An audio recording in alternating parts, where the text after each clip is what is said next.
Oops, I did not mean to do that. Oh, well, crap. All right, ready? Welcome to episode 141 of the Reptile Gumbo podcast. It's, again, not everybody's here. Yay! Wait, yay that everybody's here? No, yay, I made it. Oh, Katie's here. It was pushing. It was questionable, y'all. You wanna get, I know. I got to get closer to the mic. Yep. All right. So Robert is not here. Robert is feeling under the weather, so he did not come. Fingers crossed. It's not contagious. Yes. We had a good show this weekend. We did. We did the Pearland show, our first Pearland show. I was so tired Saturday. Yes. By the time, I felt so bad. So we had another vendor who crashed at our house. Loved it. I always love when people come to visit. But I felt bad because she got home before we did. No big deal. She had a key. She took her shower, all that. But then after she got out of the shower, she laid down. And so then when we finally made it home and I took a shower, I laid down. And so we were texting each other from upstairs and downstairs. I passed out on the couch. We were so tired we couldn't even get out of bed. We were in our own hometown, and I didn't even go hang out with vendors afterwards. I didn't. I was too tired. And I'll be honest, if I wouldn't have helped our daughter with concession stands, if we wouldn't have done that, I don't think we would have been as tired. Yeah, our daughter did the concession stands to raise money for her New York trip with her Girl Scout troop. Well, she's going to New York with her Girl Scouts. The fundraiser was for her personally, not for the Girl Scout troop. Yes. That's not allowed. Yeah, I know. Yeah. For her. And she had to raise quite a bit. She needed $1,500 for this trip. And she did it. And selling this weekend, $1 and $2 items at a girlfriend hustled and worked her butt off. And the vendors and drinks and candy. The vendors came through. I've never been on this side of the receiving. And it's very humbling. It was awesome. It was, yeah. The really awesome part is that I now don't have to pay for my daughter to go. Yeah. So and part of mine is covered because I'm chaperoning. So that's even better. So my part is even cheaper. Better. Yep. All right. So let's do our sponsors real quick. Katie. If you are looking for a high quality PVC rack, look no further than Lone Star Reptile Racks. They offer a variety of sizes for all types of snakes, geckos, rats, and more. You can even order something custom. Shipping is available, or you can plan to pick up at a Herbst Reptile show near you. Visit lsreptileracks.com to reach out to Lone Star Reptile Racks and place your order today. And Robert had a pretty good show for it being the first time the show was held here. It's weird when a show is a first time show because the people in that area are not used to reptile shows. And as much as we have the Conroe show, which is the other side of Houston, if you're from around Houston, if you're on this side of Houston, you don't tend to go to the other side of Houston. Oh, absolutely. Driving through Houston sucks. I think that's probably true for probably any big city. And we'll talk to our guest because he lives near a big city, and it's probably true. So it was different. You had a different group of people down here that don't normally go to the reptile shows. So it went pretty well for him, especially since no hotels, no gas, no nothing. We live here. Yeah, it was really awesome. Also want to give a shout out to our other man, my brain is all over the place. Our other sponsors. There's 3 days till break, man. I know. This. Wiregrass Exotics. If you're over in the Wiregrass area, East Alabama. My brain went blank for a second. Go visit Wiregrass Exotics. Check them out for all your reptile and feeder needs. And then also, we talked about the Herp Show. Let's go ahead and give out the next dates. We have Austin, Texas, December 3rd and 4th. Slidell, December 10th and 11th. Those are the last of 2022. That's the last shows of the year. We're all coughing here. Oh, my gosh. It's rough tonight. And then they start the year out in January 14th and 15th, Oklahoma City, Oklahoma. Off to Longview, Texas, January 21st, 22nd. Then the Conroe Show, my birthday weekend, January 20th, 29th. Corpus Christi, Texas, February 25th, 26th. New Orleans is going to be March 4th and 5th. And then the Bryan College Station is March 11th and 12th. That's Joe's birthday, New Orleans. That is, well-ish, yeah. Her birth's it's the 4th. Yeah, it is. I don't know why I always think it's 3-4 now. Yeah, it should be very easy to remember. You'd think. I was there when it happened. Oh. So. I don't need a Red Bull. I have a heart condition. See anal side exotic, so we needed a Red Bull. It would do nothing for me. No, James would just go to sleep. Although these gnats, I'm going to look like a psychopath. I told somebody to order a catchy. No. Okay, well, yes, you did. Because we looked back through the text and I was right. And you were right. I mean, catchy pads. Yeah, so. Okay, I'll sit and do that real quick. Fault. No, it is. Somehow. Nope, not my fault. Also, if you want to save 15% on your VivTech orders, go ahead and get those bulbs and all the different sensors and cameras and all the stuff they have now. 15%. It is Gumbo 22, all one word, Gumbo 22. Go out, get your VivTech products. We need to get some light bulbs. We keep saying that every week. We do need to get some light bulbs. You can always use light bulbs. Yes. Eventually they will get used. Well, I say yes. They won't burn out because they'll be good for at least like 4 years. Yep. So, but then if you have extra light bulbs, then you have a reason to get extra animals. This is true. I don't want stuff with legs, but we'll talk to our guests because he has stuff with legs. And then also there was something else. Oh, our giveaway for this month, and I will post it up tonight. I'm talking with Reptile Culture. They're going to do the $50 gift certificate. I think it was 50. I'm pretty sure it's 50. I'm sorry, Brittany, if it's not 50. I'm pretty sure it's $50 gift certificate to Reptile Culture. You can use it at herp shows or in the shop or online. They do ship. So you'll get that posted up tonight, tomorrow, but it'll be up there. And then we have a giveaway plan for next month, which I'm really excited. We have several giveaways for next month when we get there. Also, I wanted to throw out there, and I threw out there last month, and I need to our last episode, and I need to go ahead and type up a thing for it.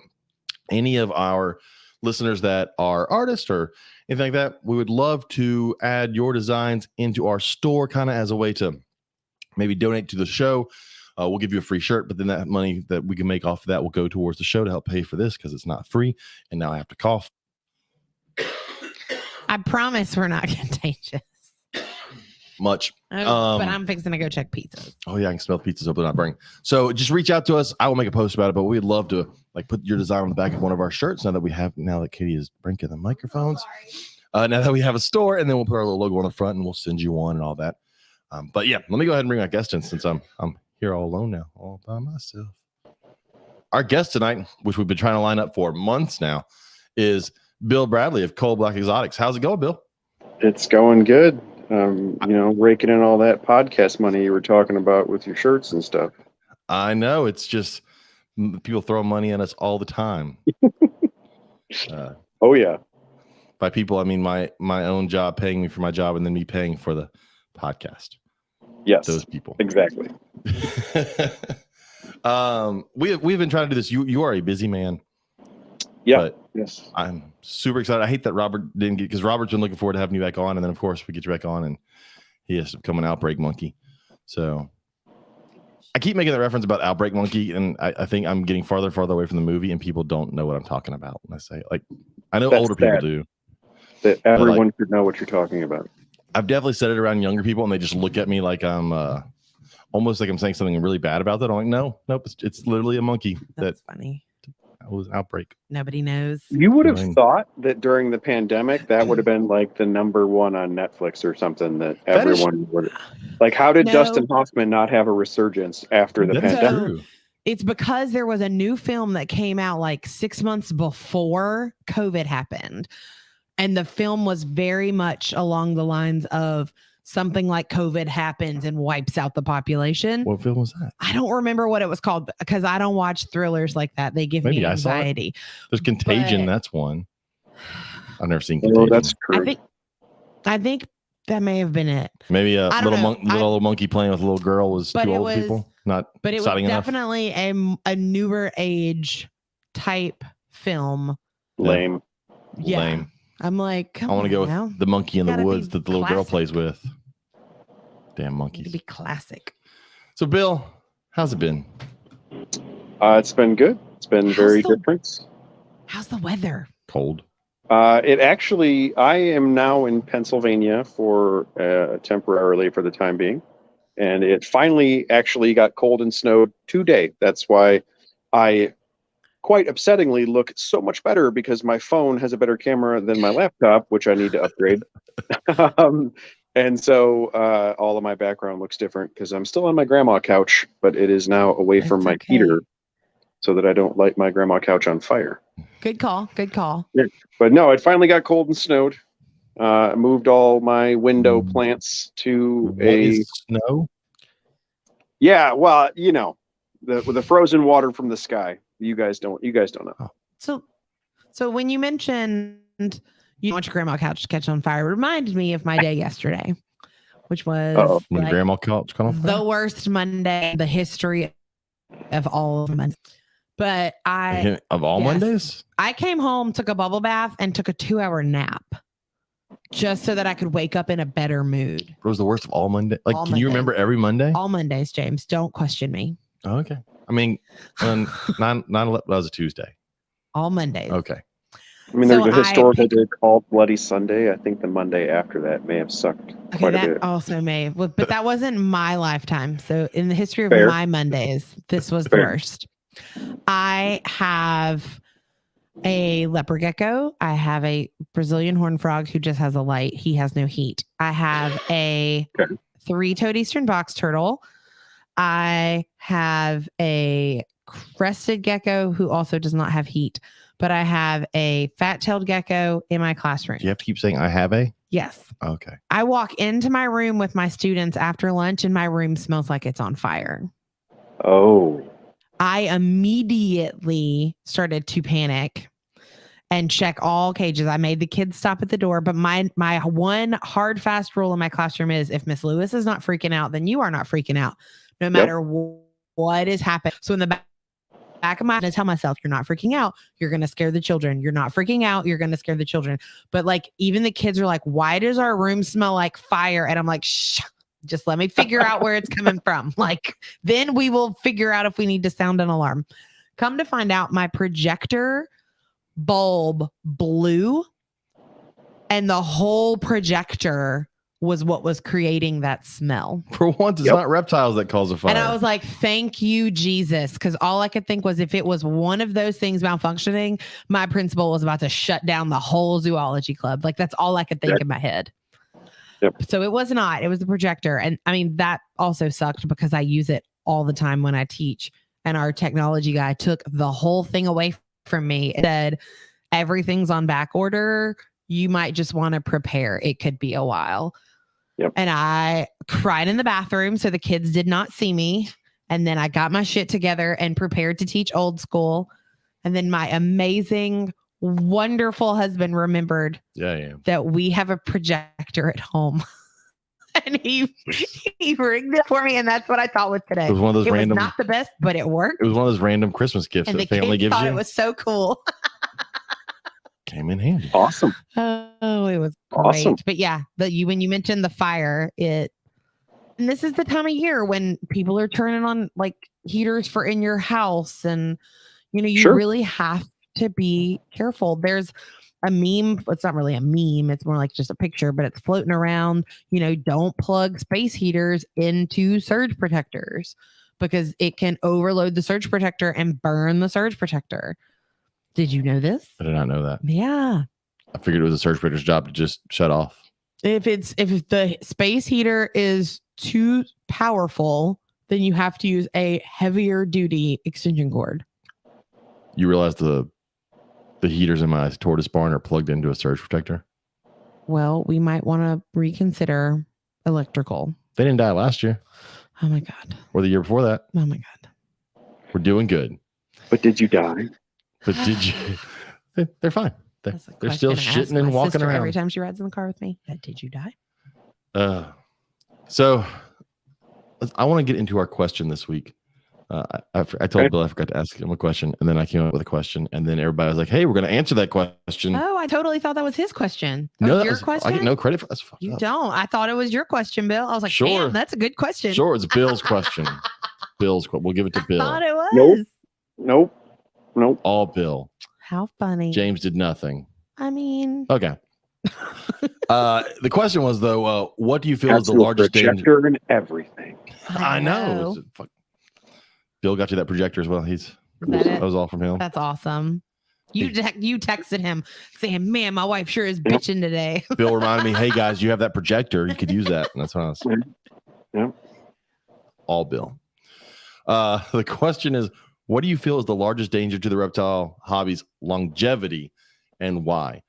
With a lot of things coming in, we just had the election, and some of that's going to affect definitely reptile stuff down the road. Some of those people that got elected are the ones that we're going to have to reach out to and hope they have a few brain cells that are functioning and can do the right thing. But I'll go through several of our answers. A lot of them repeat, which as you would assume in this hobby. But our buddy Dax at D&T Retics said that I'm quite large. So he's going to say me. And what I have to say to that is, Dax, fuck you. Fuck you, Dax. That's funny. But Ashley Howdy said infighting and division and human psychology 101, which is, she also got another one. I was trying to find out where it was. It may be on another page, but I'll come back to it later if I find it. But infighting is a big one. What is infighting? Yeah, what is that? So within the hobby, people like, back and forth. Like fighting within our window. Fighting it's in the name. Well, that's what I was like, are we my mind went to like dog fighting, and I'm like, are we fighting? There's snake fights. Is there like and monitor fights? So Mike's monitors is on. They fight monitors. Like, is there something underground I don't know about? No, we take inns, 1800s hotels, and we fight them against one another in small corporate battles for who gets the village, and that's how you determine reptile politics. I was very confused. That sounds about right. I was like, did I miss something somewhere? Okay. Yes, definitions at some point. You missed the definition. Yes. Lord have mercy. The projector works, just go with it. I know. Today was a much better day at our school. Infighting is a problem, but the problem with that is sometimes the divisions are proper. Like, as we'll get to some of these other issues that people have in the hobby, like whether they think are issues and that could hurt the hobby. There has to be a division because some of us are not on the same side. And as bad as it sounds like we'd like to be, we'd like to all come together. But some of what I think is going to eventually possibly hurt our hobby, we can't back. We can't be like, yeah, we still have your back, even though you may be the reason that some of this gets messed up. So can I chime in on that one? Yeah. I recently became a part of that division a little bit on purpose. So my thought process with that is with the whole influencer thing, and a bunch of those answers were related to politics and stuff, which I agree with, that is going to be an issue in the future. But it was based off of influencers showing all, these negative stereotypes and all these negative things about the hobby. And I recently took the stance of, I don't think that I could beat them because I don't have enough money and it's not my full-time job. Yeah. And it is theirs.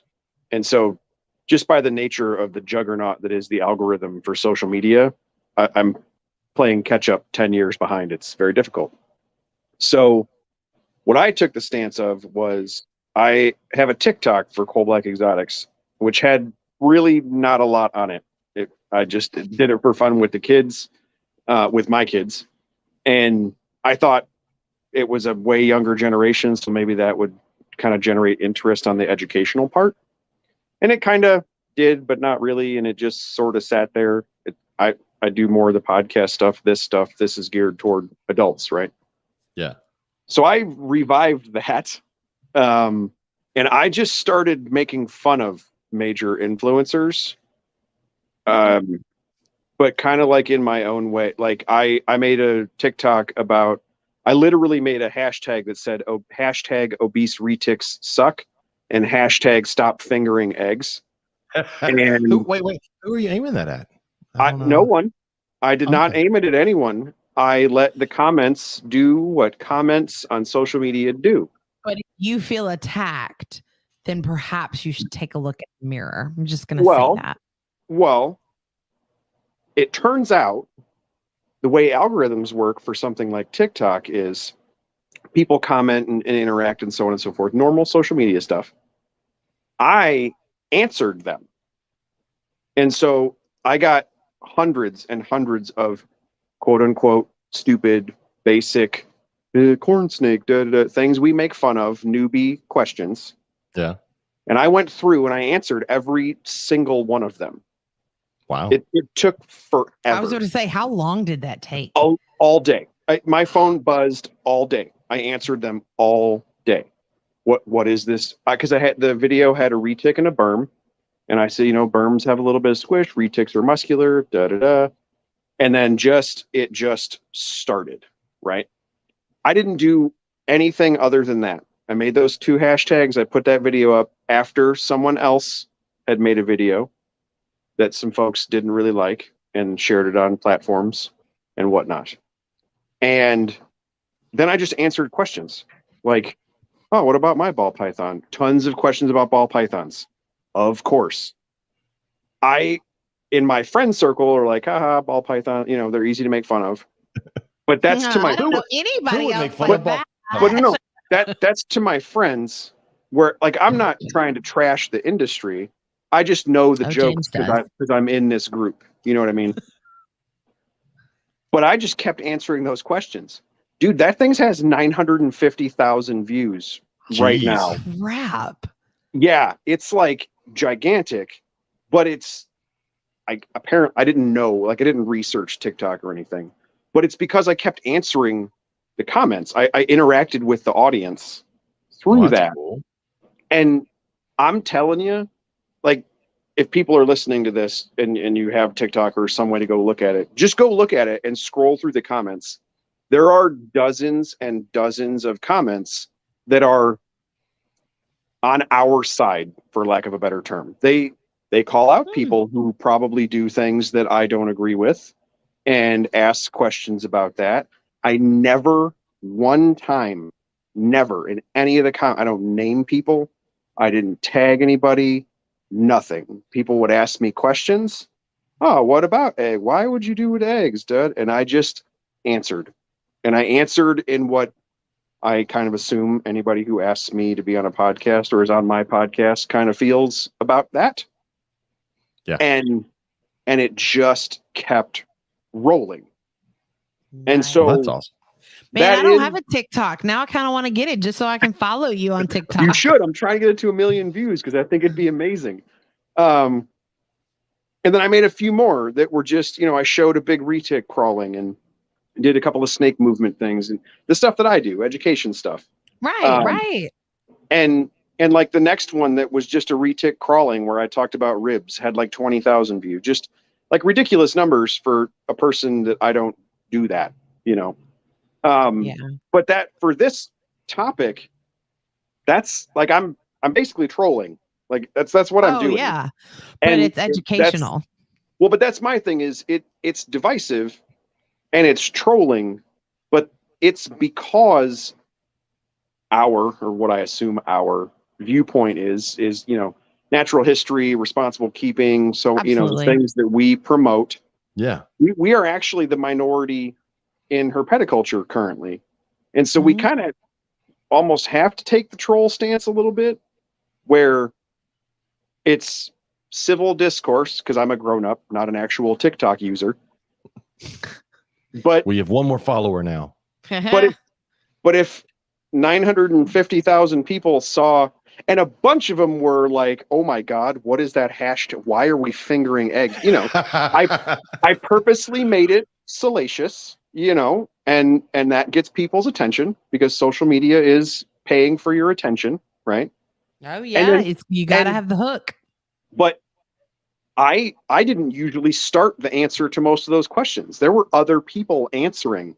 I'm so glad you said that. I always wondered about that. Why do people do that? On and on, and it just continued. And so, like, I think the division thing is 100% true. And on the political front and things like that, that can be bad. But we have competing viewpoints. We have competing ethics. We have two competing forms of herpeticulture. I don't like that form of herpeticulture. I like my form. And everybody I've interviewed on my podcast, all the people I talk to who have their own podcast, our views kind of conform. That's why we talk to each other. And so theirs don't. And coincidentally, you can list on one hand the number of podcasts I've ever been on, or the only like 40 or 50 guests I've ever had. I feel there's probably a reason for that. But I'm saying, like, there's probably a reason for that. I know. I agree with that 100%. Well, because some of these differences are so drastic that there's not a middle ground.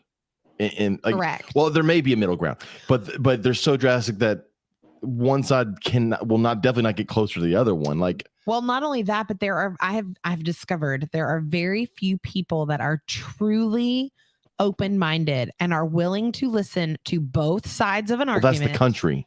And as a whole, but it's really bad in our that's actually the reason I love the Reptile Fight Club Chuck was in. Yes. Chuck right there. I Yes. love that because I'm like, yes, Absolutely. hear both sides and then make an educated decision. I was raised that way. And they have to argue a side that they may not agree with, which is very interesting. Correct. Yeah. And I did that. that. Right after that, I did that.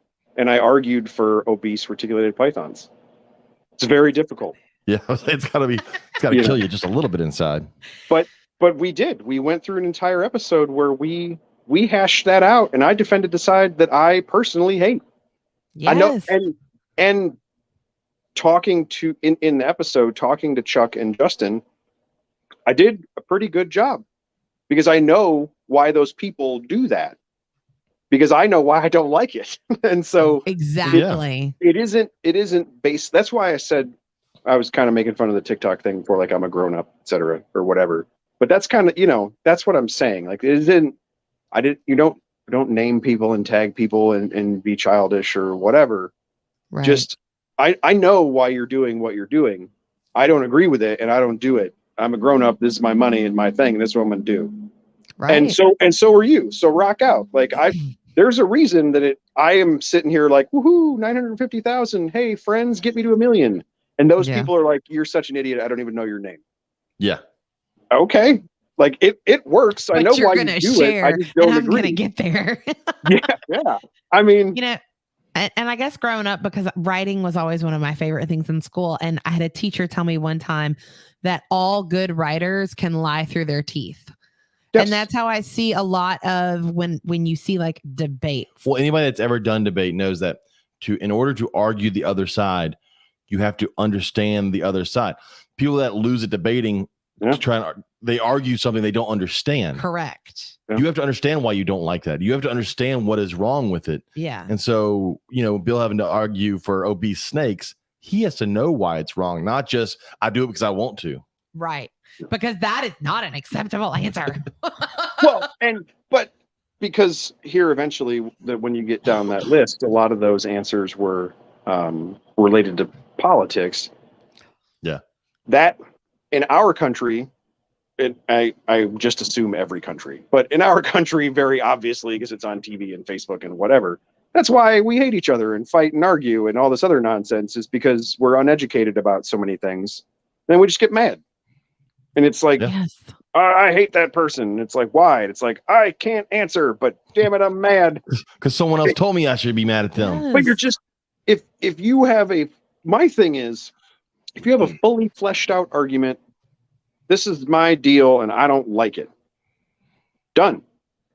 We don't need to argue. Like, if you have a fully fleshed out point that is counter to my fully fleshed out point, and it is something that is not fact based, it is your choice and an ethical issue, then we're no longer debating. That's called a jihad, and we don't fight those anymore. That's right. See, that's what happens whenever I try to talk feral cats with somebody. But that's what I'm saying. It's not a debate. You have all of the knowledge and information. You are correct and accurate. And the other person, if they had all of the knowledge and information and were like, I release my cats, there's no way to fight them. 100%. Yeah. If they have zero knowledge and information, but all of the conviction of the person who has all of the knowledge and information, also no way to fight them. The only person you win, quote unquote, are fence riders. People that don't know. I don't really know. I can convince you I'm super smart and have a bunch of knowledge, and here's why I'm right. Yep. And I talk with confidence and have pretty blue eyes. Listen to me. I don't have blue eyes, but yes. but the person who's like, you're an idiot. I let my cat out all the time. He doesn't kill that many birds. And the person who's like, it's 9 billion birds. We have a book that says that.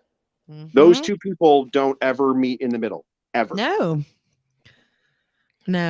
Yeah, it's just acceptance of that. Like that sucks and it's sad, but it is. But it's like so I had 2 kids today that were arguing, and I said, okay, guys. I was like, you've got this, and then you've got this. I'm like, is it gonna matter in 5 minutes? They were like, no. I said, then you need to agree to disagree and move on. You are wasting time. Well, I can say as someone who teaches, unfortunately, the future of America, more and more. So I've taught for 10 years now. So I've seen a large variety of students, and it's more and more becoming common that people just don't have the, whether it be training or ability to handle conflict. No, their reaction And do is conflict to punch resolution. you in the face. Right. It's automatically jumps straight to anger, and it's becoming more and more common. And that's a scary thing. But when you look at our culture, it kind of aims at it that if we've watched the culture over the last 15, 20 years, that's kind of what they've shown us. That's the way to do it. I mean, like in Real Housewives of whatever, right? That's their goal. That's their thing. That's how they sell that show. They're nice ladies. So I mean, like, fucking train wreck though. If you ever turn it on, like you just want to know. It's horrible. I hate it. But the idea of learning more about something, into your lady lizard brain. The idea of learning more about something to better understand it, or learning how to understand someone else's point of view, that idea is no longer the norm. I think that's why I don't ever turn the channel.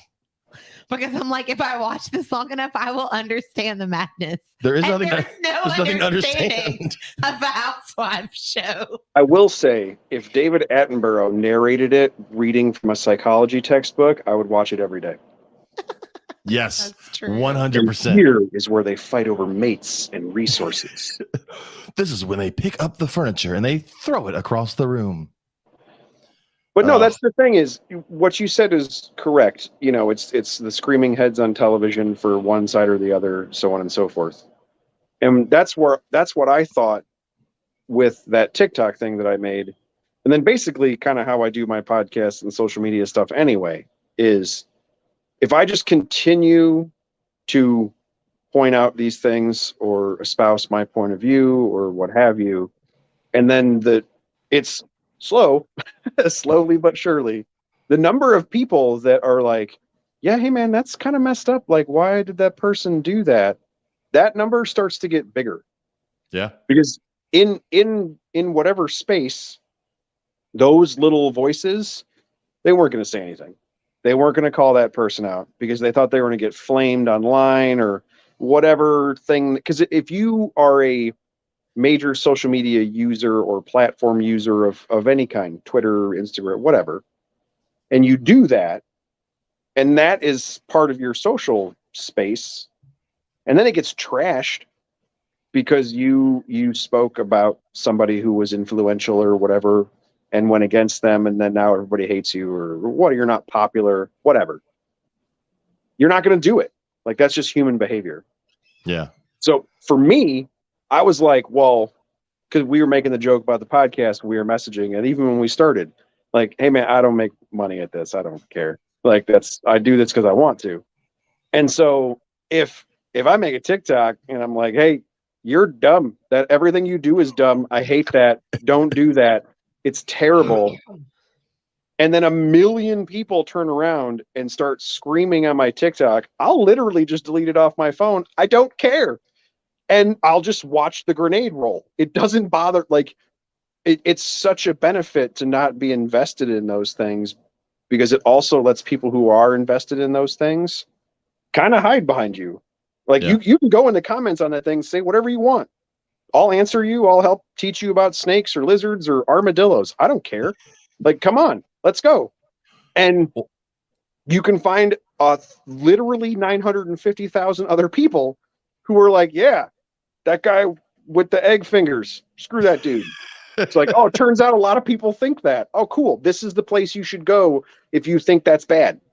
All right, cool. That's when that works right. But at the same time, unfortunately, so I can see where social media turns into people being able to hide behind something and just straight up argue and say things that are horribly wrong and inaccurate. But my thing is that the genie's out of the bottle. Facebook groups will never go away.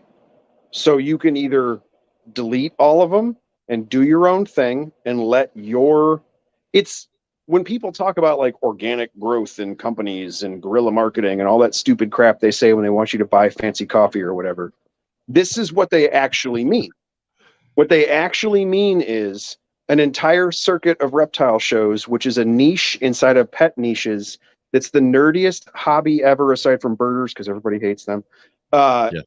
And it's just a big circle of people in Texas. And then you guys have a podcast that you guys are a part of, that on and on and on. And like, to me, like that's literally grassroots politics. But for us, like, Yeah. That makes sense. Yeah. you know, because if you are a person who is screaming in a Facebook group or trashing somebody on TikTok or whatever about whatever crazy toad you have, I probably don't want to hang out and talk to you anyway. And so it isn't going to, it doesn't hurt me for you to be like, I align with egg fingering. Like, cool, man. Good luck. Because Finger away, I guess. But because in 2020, whatever, when whoever gets elected and is like, hey, giant pythons eat people, you can't have them anymore. Cool, you're done. Have a nice day. I'm still a natural. I'll keep ringneck snakes. I don't care. I like this. I am a nerd for this. I will figure it out to do what I love. You're going to have to go buy a goldfish or find some other hobby to spend way too much money on that you don't actually like. Good luck fingering a goldfish. But I just, at some point, you have to, like, cut bait, man. This is my crew, and this is what we're doing. If you're on board, awesome. If you're not, best of luck. So I'm gonna go through a couple of comments that we had since this. Sorry. I don't know. No, it's kind of I don't know who rant. Facebook user is because Normally Robert does that. Click on the StreamYard link. Learn how to use the internet. Well, everything just reset on Facebook because, like, even myself, who was no longer a Facebook user, when I logged in and made a comment on your dad last week, it was Facebook user. It's popped. I was like, what? But it says it's easier to be mad at someone based on them thinking differently than to try and see things from their point of view, which is, it ultimately comes down to laziness. The number one issue in society usually stems from laziness in some way or another. And it's lazy to not try and figure out why someone thinks the way they do. So I get that. Like this one, I'm wondering if it's my dad or somebody. But the easiest argument is "fuck you, you're wrong." That happens a lot. I think a lot of that stems though from, especially my generation and younger. We're definitely raised in you are allowed to think whatever you want, and you can, whatever you are, but it doesn't always make you right. What do you mean? I'm always right. Well, my thing is that to me, the verbiage on that is much more important. In that, because what you said was, our generation and younger, you're allowed to think whatever you want, and you're not necessarily right. How I interpret that is, you are allowed to feel however you feel about something. Yeah. You're happy about it, pisses you off, that's sad, whatever. It in no way changes the reality or factual situation. Like, that's apparently a super weird way to be raised, because that's how I was raised, and apparently it's really weird. But it is. What I've never understood about this entire conversation we're having is, I always thought that was the easy way to do it. Yes, it is. Because 100%. My parents were always like, oh, you can have whatever opinion you want. That's fine. You still have to go to work. Like, yes. Like, everybody hates it. They have a club for that. It's called the bar. Like, I don't get it. Like, I don't understand. And it's so weird to be in the world now and look around and be like, just look around and be like, you guys don't all think that? You don't know that you can just have an opinion and then just go to the grocery store? Like, but it's simple things. Let me put it in strange. So in our school district, it is now against the rules to have AirPods at school, right? No AirPods at school. Simple rule, just don't have them. Kid has them in, you tell them take them out, they lose their mind. I'm like, it's a simple rule, but they feel they should be allowed to have them. Right. And when you tell them not to, they lose their shit over it. I'm like, guys, it's a simple rule. Like, look, there were dress code rules when we were in school. You just follow the dress code rule, or you got in trouble. Uniforms. So it's just, But that And they that's were a real strict. and I get that's a very simplified way, but I mean that stuff happens all the time. It's very much I don't understand why I can't do what I want to, which is why you see so many places having a hard time hiring right now, right? Because people don't want to show up on time. They want to show up when they want to. They don't understand why they get in trouble when they're late, or they get in trouble if they're not doing anything, or if they're sitting on their phone because they wanted to be on their phone. I know. It's just very strange. But things like that are at the heart of all of this. We've kind of been that way in the past anyway. We tubs and aquariums and you idiots with your PVC and UV stupid, all these stupid arguments that we have, to where it's like, okay, hey man, that's cool. Because I know that everybody who goes on social media, especially things like Instagram and sometimes YouTube, all the stuff they click on are like baller setups that are naturalistic with lights that cost more than my car. And then they don't really click on things on paper towels. That's fine. You can do whatever you want to do, but that might inform you of where the world is going, or any of those things. Like it doesn't matter what the reptile debate is. They all kind of drill down that way of, I don't know. It's always been very strange to me.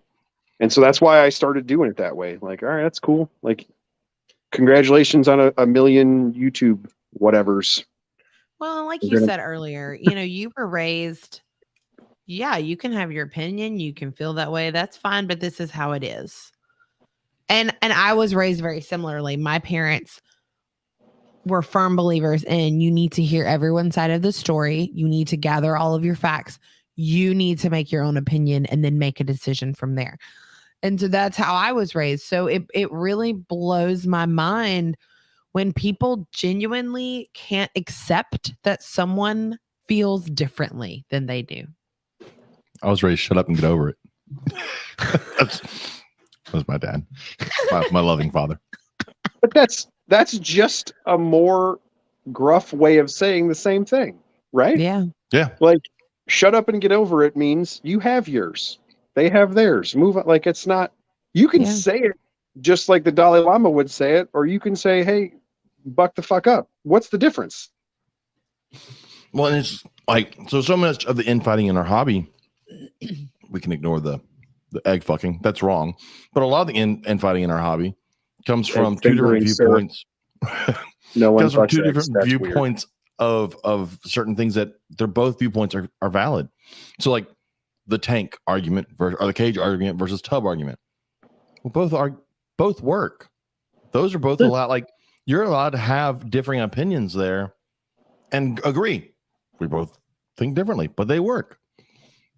There's no reason for us to fight over that kind of stuff. When there are people out there doing things that are far worse, that we can all be like, yeah, that's fucking horrible. We can kind of all agree biologically and scientifically and everything else. That's not how that should be done. Right? I mean, if someone goes, I never use UV lights for my tortoises. Yeah, that's wrong. We can all agree that's wrong. So I don't know. It's the way arguments and what people want to argue over is so crazy. And the one comment here was, at the risk of sounding like an old curmudgeon, it stems from social media and there being zero repercussions for your actions. That 100% sounds like your dad right there. That does sound like my dad.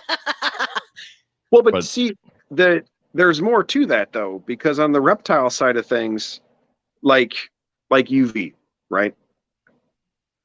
Bunches and bunches and bunches of people, old school, quote unquote, keep monitors and have kept monitors successfully without UV.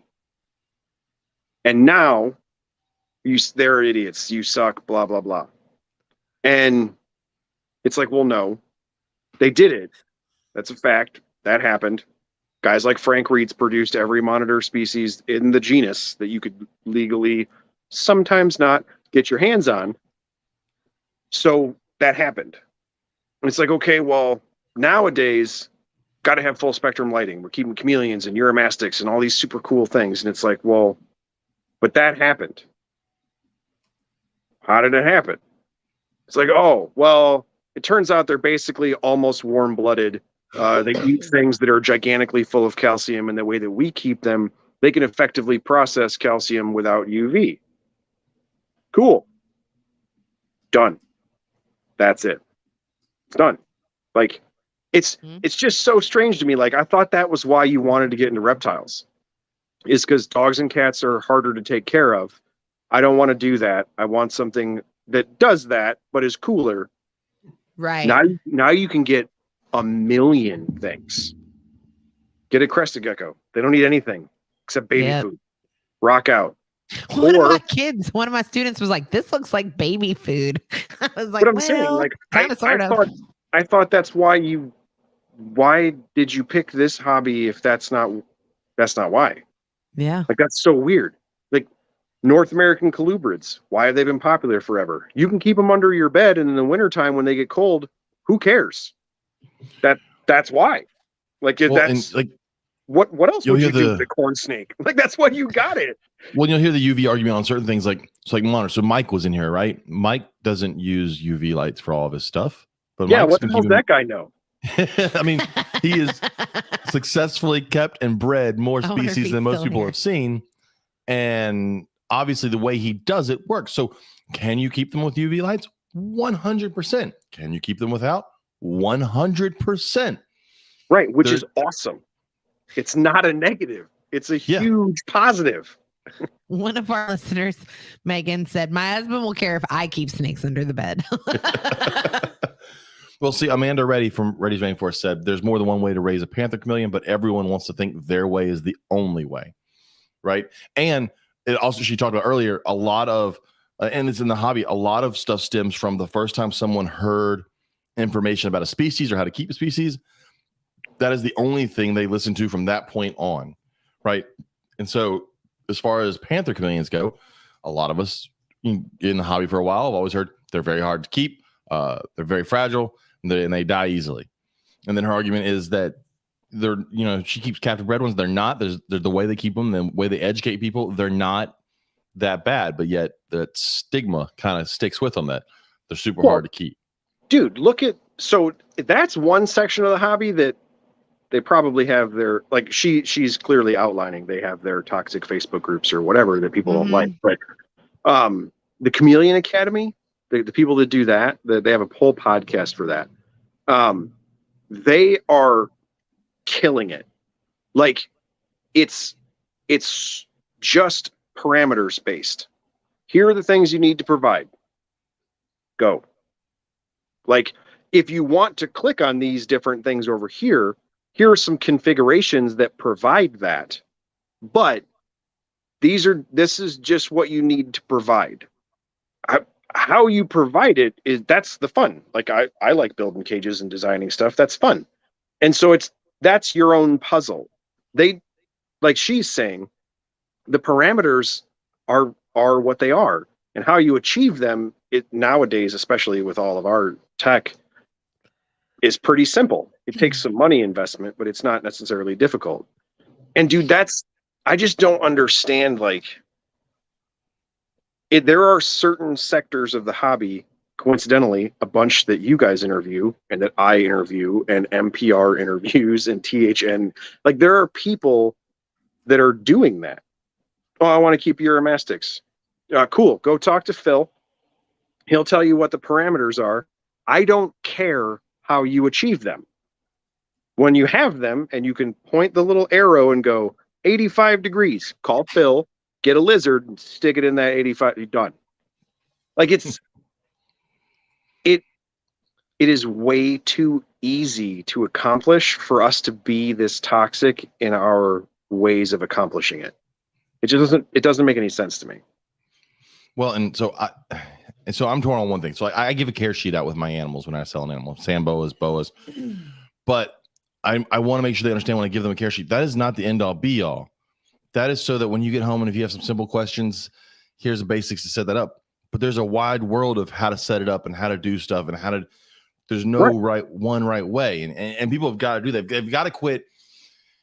I've seen it at shows. And again, I'm someone who keeps in racks, but if I'm selling a Samboa to a family with a little kid and a mom, and I'm not saying, all right, what you need to do is you need to go buy a rack, a 10 tub rack, and put it inside this little tub. That's not how I'm doing. I'm telling, look, here are the things you can do. And it's their job to go from there to set it up in whatever they want to set it up in. But I see so many times at a show that a breeder will tell someone, this is how you do it. This is exactly how you do it. I'm like, well, that's how you do it. You got to learn to not say things in definites, because our hobby is a whole thing. I mean, the last 20 years of being in the hobby, there a lot of things have changed. So the definites that were 20 years ago are not definites now. Teachers do that. Teachers do that shit all the time, and it drives me nuts. Speaking definites is the only way this can happen. It is not. But what's that phrase about the cat? That is the easiest way to teach something. Yeah. The easiest way is A, B, C, D. That is the easiest way to teach. Step by step. It's also the easiest way to stop people from being able to think and solve problems on their own. Yeah. And which is cool because there's educators here. If your class skips the critical thinking questions in the chapter on the book, right, they're probably dumber than they ought to be. Yeah, 100%. Because that's the whole thing. Everything that we're talking about is a critical thinking problem from the Chameleon book, from the Uromastyx book, from the Monitor book, whatever. Because I read the chapter that said in Madagascar, it's this hot, this rain, this whatever. And then the critical thinking says, at your house in Texas, how do you do that? And then it turned around and was like, at my apartment in Pennsylvania, where there's one heater right over there, how do you accomplish that? It's a critical thinking puzzle. It isn't a step-by-step instruction. Yeah, and that in the years as they have gone on, I have seen the critical thinking abilities diminish. Mm-hmm. And they, like, I had a kid at the beginning of the year last year. I handed him a paper, 8 years old, and I was like, go ahead and put your name on it. He handed the reach like he was going to hand me the pencil. I said, oh, baby, is your pencil broken? There's a box over there. Go fix it. He goes, no, you need to put my name on my paper. I said, no, you need to put your own name on your paper. I've passed 3rd grade. It's your turn. And I just kept on walking. Like, I just, but do you know how simple it would have been for you to write the name down and keep going? Yeah. And it happens. And it does. So sure. I don't, like, he was shocked that I did not put his kids hate me because I don't give answers. Like, they ask me a question for something on a worksheet. A lot of the stuff I give them is like self-guided, trying to get them to, and they go, what is the answer to this? I'm like, okay, go back and look at the picture. Go back and look at this. Ask the person next to you. I mean, if I give you the answer, you don't learn anything. You write it down in that instant, and then you're moving on. You never learned anything. Now, I will say I'm very, very guilty about texting in my group chat with James, Robert, and Megan, hey, what's this? And sending them a picture. Of a snake or a lizard? Because I know one of them will know the answer and they'll give it to me. And I just don't have the time to look it up for myself. I'm capable of doing it. I just, in that moment, choose to work smarter, not harder. You are also not in the phase of your life where you are learning the skills to acquire knowledge. Correct. Yes. You went through the phase of your life where you learned the skills to acquire knowledge, and then you, and honestly, are now using them. Right. Because, like, and I make fun of my wife about this all the time. Like, Google it. You have all the knowledge of human history in your pocket. It makes me so mad. I tell my students, I'm like, I don't know that answer. Let's Google it later. My dad's favorite thing is GTS. Google that shit. Well, but here's the thing is, if you didn't learn all of these things early, because then you're going to click the top thing on Google, right? Which it turns out you can pay to be the top thing on Google. Kids all the time. But I'm saying it'll be right or wrong. Mm-hmm. A lot of times now it's a trope and it's funny, and we know as adults that it's wrong because we know about Google AdWords and we know you can, and on and on and on. Because we learned how to develop our ability to find information and the veracity of that information. Yes, you have to click on like 6 links and see what the common denominator is. But for you, your example you just gave, you know where to find information and you know the veracity of that information.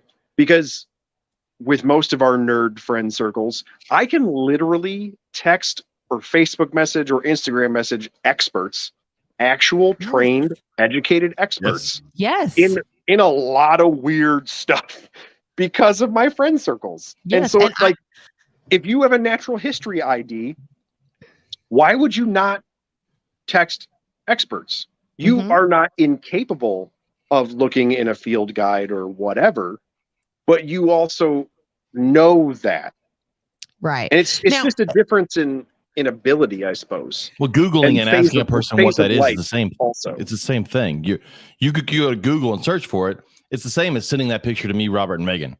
Well, and it's not like, so like I have a lot of family and friends that are nurses, and I know it aggravates the shit out of them when people are like, "Hey, my ears are stopped up. What should I do?" Or it's not the petty easy shit. Like that kind of stuff I can figure out on my own, or I can Google it, and I'm not going to reach out to, Or you can go see a doctor and do like you're supposed to. Yeah, like I'm just, I don't know. So don't abuse the system, people. So go through a couple comments here. The Herp Culture Network said it's a particular mix of both guardrails and margins for learning error. Yeah. So like again, on a care sheet, right? Those are to help give you a range. It drives me nuts when I see someone, and I should say nuts. I don't yell at the person, but when they freak out because the care sheet said that their ball python needs to be kept at 88 degrees, and they go, "My cage is 87 degrees. I can't figure out how to fix it." It's fine. You're good. It's 1 degree. You're fine. But they'll freak out because they can't get it at that one. Or I can't get my humidity to 60%. It only gets up to 55%. You're good. That's fine. But they get in their mind that there's only one. Like they've got to get it exactly a certain way and don't understand that. Look, go read several care sheets and you'll see. They give it to you in a range. Temperatures come in a range for a reason. Humidities tend to come in a range for a reason. There's several different types of bedding for a reason, right? So it's I don't know. It's a weird world. Going through some of these other ones, Amanda Reddy said, technically, just talking about the panther chameleons again, has gotten better as in UVB and supplements, so we can change how we raise them. The goal is for thriving and not surviving. There's a big difference, especially for reptiles, between thriving and surviving. We've seen it, and I know you've seen it because you've seen rescues and all. A lot of reptiles can survive a lot of stuff and not particularly thrive. Oh, absolutely. They unfortunately for them many of them are tough animals until they can't. My dad here said critical thinking has diminished because kids are hand fed. We talked about that. Yeah, you got to participation trophies. Yeah, you've got to teach kids to solve something on their own. You can't. You just got to. They need to be winners. They need to be losers. And they need to understand that winners get sprinkles. Also need to understand it's okay to be wrong. And it's okay to lose. And it's okay to lose. You don't have to like it. No, and the that next means time, you have to do better next time. The next time, don't be wrong and don't lose. So our daughter came, we rotate who picks her up from school. She's in 6th grade. She's in advanced classes. So a lot of the classes she's taking are like 8th grade classes. And she got in the car the other day and she was visibly upset. And I was like, "What is wrong with you today?"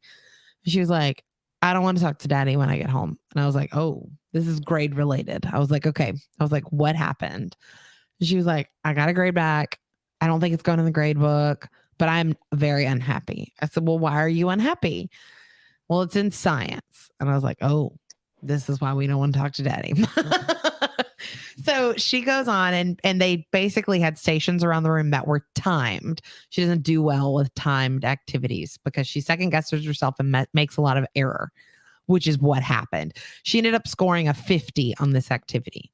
I said, "Well, Joe, are you upset that you scored a 50? She goes, "No, I'm upset because people that are not as smart as I am did better than I did on this activity." And I was like, "Okay, let's not say that out loud around our friends because that sounds very pretentious."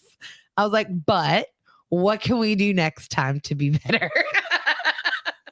But I was like, she's 11 and she's already figured this out. So I'm like, yes, we're doing a good job. Self-realization is important. Yeah, we ran into the exact same thing, and actually also in science, and had the exact same type of conversation of, I can my middle daughter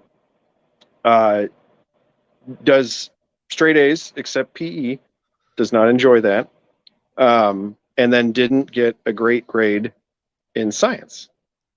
And it was a project and some other things, and she's very upset. Just sat and talked to the teacher. Said, "Hey, what's going down?" They explained it, and it was very, it was. We had to have the same discussion of, don't tell your teacher that dumb people are doing better than you. Uh-huh. But to me, so my thing was, especially with kids that fall into kind of how that was for Indy, I was like, hey man, they did better in a couple of these things in spatial awareness or speed. They're faster than you. They did it, for your example, maybe they did a thing faster. They weren't necessarily smarter, just acted, whatever. Right. My argument was always like, hey, they whipped your ass in PE class though. Like everybody's good at something. Like that's, but no, there definitely is like that self-awareness part, that it is useful for, especially like a kid, her age, to realize you're really smart. Like you have high expectations now because we know you're smart. And I told my kids hate it. And because they're a little bit older now, I've told them this all the same thing. Like, you better come home with straight A's. And they're and your dad's really strict and da da da. And it's like, no, I'm really not. If you were dumb and it was hard for you to get straight A's, and I sat here at the kitchen table and you did your homework and you did everything you were supposed to do and you got a B, cool. I'm in. So that's fine. It took me 20 years. It took me 20 years of my life to understand that was how my dad felt, because I would bring home a paper. It could be like a 94 and he'd be like, where are the other 6 points? Yeah, I do it all the time. What happened here? And I was like, I would feel like furious because he never did it to the boys. But the moment you accept a C, right? Then they're going to bring home Fs, right? Yeah. If you lower the bar. Get this, though. In college, I did that to myself. I'm like, this old man, this is what he did to me. Like, I have like a complex now, but it's because I know I'm capable of that. And I know I need to push myself to get it. And I really am the better person for it. My thing is to prevent a college breakdown is it verbalize that, explain. Like, that was my big thing for the kids, or still is for the kids. They're still kids. And it sucks because I don't always treat them like kids because they're smart. Yeah. Is like my oldest got into it with mom and dad. She's a teenager, whatever, fine. And there were a few times where we had, I'm obviously I'm going to graduate high school, and I was like, yeah, you're supposed to. That you don't get a fucking party. Get out of here. What do you say? You're supposed to. And the look on her face was like, what? I was like, dude, you're not dumb. Like, if this were hard for you and you needed help, I will help you. All the things that you need help in, I help you with. And they're not school. Right. And then you come home, it's 95 and above every day. You come home on Thursday and it's 74. All right. Did something bad happen? Do you need help? Or were you playing on your stupid phone? Because you're a kid. Oh my God. But my thing is, you're a kid. That's fine. You're gonna do that and screw up and whatever. And I'm the dude that's gonna be like, hey, quit doing that. Mm-hmm. But it's both. Right? Like, and that's like, I give Indy a hard, I make fun of Indy about the PE class thing now as her dad, because she went from middle school being on the track team to high school.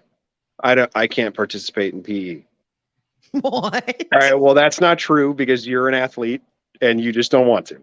Like, so it's a whole, having the, like, when she said that, like, hey, don't say in front of your friends that you're smarter than them. Like, having that self-awareness though lets you have that conversation of, hey man, you're Mhm. right. You're really smart. And so when you bring home some nonsense, I'm going to That's ask, it.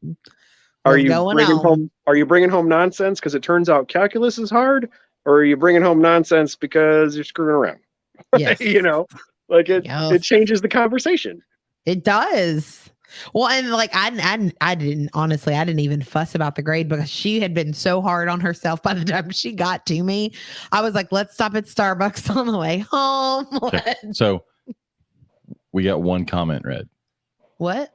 That on our post, we've only gotten one comment. Oh Jesus. Yeah, we're neck deep in the not answering the question. We are in a great Let me get through some more of these, and we will sprinkle Read back into away. some of the stuff that we've talked about. hilarious.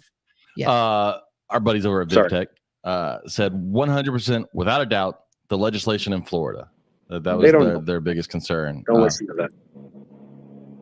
VivTech knows nothing. Does Ryan know? No, they're ridiculous. But freaking Ryan. the problem with Florida is I feel a lot of the reptile regulation in Florida is just a testing ground for the rest of the country. I love how you said the problem with Florida. Like there's only one. Yeah. The problems. And well, no, and that's I assume Ryan wrote that. That especially if you talk to him, he does a lot of USR PJAC work, a lot of different things in board room level type of things. And when you look at, and it's a little bit strange to me that most reptile keepers, I guess maybe of a certain age, don't understand what Ryan and people like Ryan are saying in those contexts of it's a political test bed to figure out what is acceptable. Like you can look at how our country progresses. Like we'll look at the Tegu bans that have started to pop up in states around there. But I'm saying just in the context of regular politics, like why does everybody care about Iowa and Wisconsin and these places if you don't live there? Oh, well, you care because they're test beds for presidential elections and blah, blah, blah. Or how did marijuana get legalized? And it's like, well, one or two states did it and then they had a framework and yada, yada. Or conversely, now you're looking at super hot button topics like Roe v. Wade. And you see in American politics, there are people very upset about a lot of those things. They're very controversial. And it's like, well, how does that happen? And it's like, well, there's a framework. And then if you have a framework, and I can literally copy your homework because we never learned critical thinking in class. And now we got elected to be congressmen. We just copy each other's homework. And it doesn't matter what hot button topic you're talking about. It doesn't matter if you're talking about how to pay for your highway. It can be dumb things. It's the government. There's a form for that. And then we just copy them all. Like you get road signs from the road sign guy with the road sign form, like dumb things. We just copy each other's law passed. Well, if that law passed in Florida, obviously it's working and they did their research correctly. So we can use it here because and it's people strongly and I know this is super nerdy and I'm sorry, but people in this country, for whatever reason, strongly discount constitutionality and things like that and a judge or court's interpretation of the Constitution and how laws are based on that. And the reason that stuff like that scares USARC and PJAC and Ryan and folks like that is because if Florida passes a law and it goes through this process, this vetting process, it's enacted by their state legislature, Congress, whatever their state calls it, and then it's appealed or sued or whatever, and it survives their court system, other states can look at that and say, that is constitutional based on their state's constitution. And if it didn't go federal and get overturned by our actual United States Constitution, then most likely our state will have the same result, assuming that our constitutions are pretty close. Like that's why weed took forever. Not all state constitutions are the same. So some would pass and some wouldn't or whatever. But it's a framework where if it makes sense for your state and our states kind of jive, probably makes sense for our state. If you didn't get your ass kicked federally, I won't get my ass kicked federally. Cool. If you did, now I know. And it really is just a framework, and that honestly should really that is a real concern that really should bother people. People just really aren't that educated on that kind of stuff in any context, not just reptiles. Well, my dad just said it's not that they think it's working; it's that they got away with it, and other states will now do it. It's a way of being more controlling, being able to take back more control and kind of get what you want. Well, but see, that's the thing is that is a, and I'm not trying to sound rude when I say this. Go for it. That is a citizen's interpretation. They got away with it. Yeah. No, they didn't. You elected them, and they wrote a law, and it passed the constitutionality test of their state. And if it passes muster for their state's legislature in the constitutionality format that you voted on, then they didn't get away with it. They're playing within the rules that you gave them, and they're winning. It's just a perspective thing, I guess. It's we feel like we're being wronged, because I personally think that we are. But so now I think, oh, you're pulling one over on us, you asshole, or whatever. And it's like, well, no, they didn't. It's not a scam. They didn't cheat or break the or whatever. It went through the process we all agreed on. It just turns out that they don't agree with us. Right. Yes. You know what I mean? Yes. That was super nerdy. Sorry. No. All right, I'm gonna try to get some more of these. Robin Williams from R&R Dragons. I knew. It all boils down to the people being the problem, the people trying to stop us from keeping what we want, other people not being responsible owners, which is a big issue, which comes up again and again, and people who just don't care, which I think kind of goes hand in hand there. Jack Ottaway says the biggest issue would be ourselves for multiple reasons. Too many people are apathetic to the attempts at legislation, which leads to a lot of the issues. People, again, not thinking it matters to vote or do this, and then it matters when down the road a law gets passed by someone that you thought it didn't matter if you voted for them or not. That is an issue.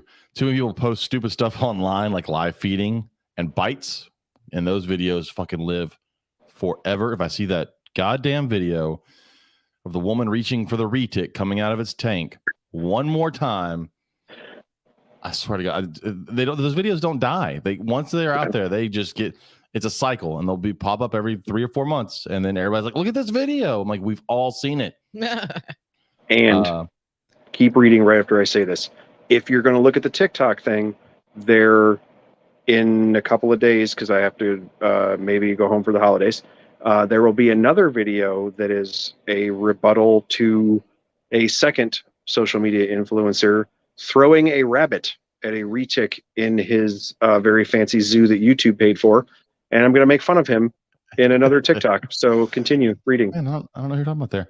And too many of these groups just bash on new keepers or anyone with different views, which that happens too. I mean, that's happened.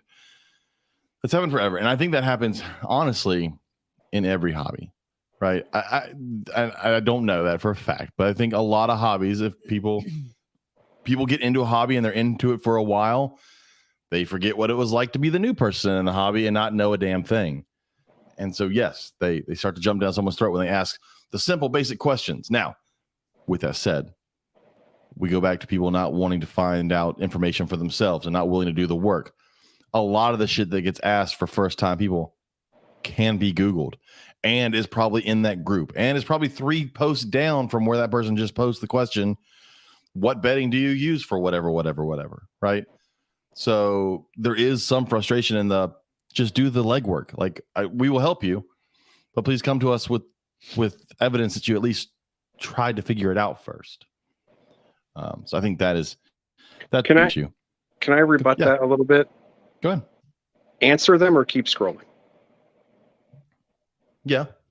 Just cypress mulch, VivTech UV, flue ball filters, Zilla tanks. Keep them moving. Just shut up. If you can't type fast, don't answer. Keep going. I saw. Why do you care? So you're investing far too much into freaking noobs and like answer them or keep scrolling. Who cares? Like, just scroll for the pictures that you want to see or the people that you want to hear talk and click on that. I don't get it. I saw a thing once. It was a person, I think, on Reddit. Whenever she had a question about something, she'd go on Reddit and post her question and then log in with a separate account and incorrectly answer that question, because that's the best way to get people to answer. No one wants to answer a question, but they always want to correct somebody. Yes. She would end up get the correct answers from people coming in to correct her wrong answer. So Sam in the, sorry, that's why I keep, you see my finger, I keep clicking. Sam in the comments, you're welcome for me biting my tongue and not arguing further on the Constitution. Dude, type away. I'll answer you. Don't worry. And then I saw another thing. Something about I would have kicked your ass at recess. I'm a nerd.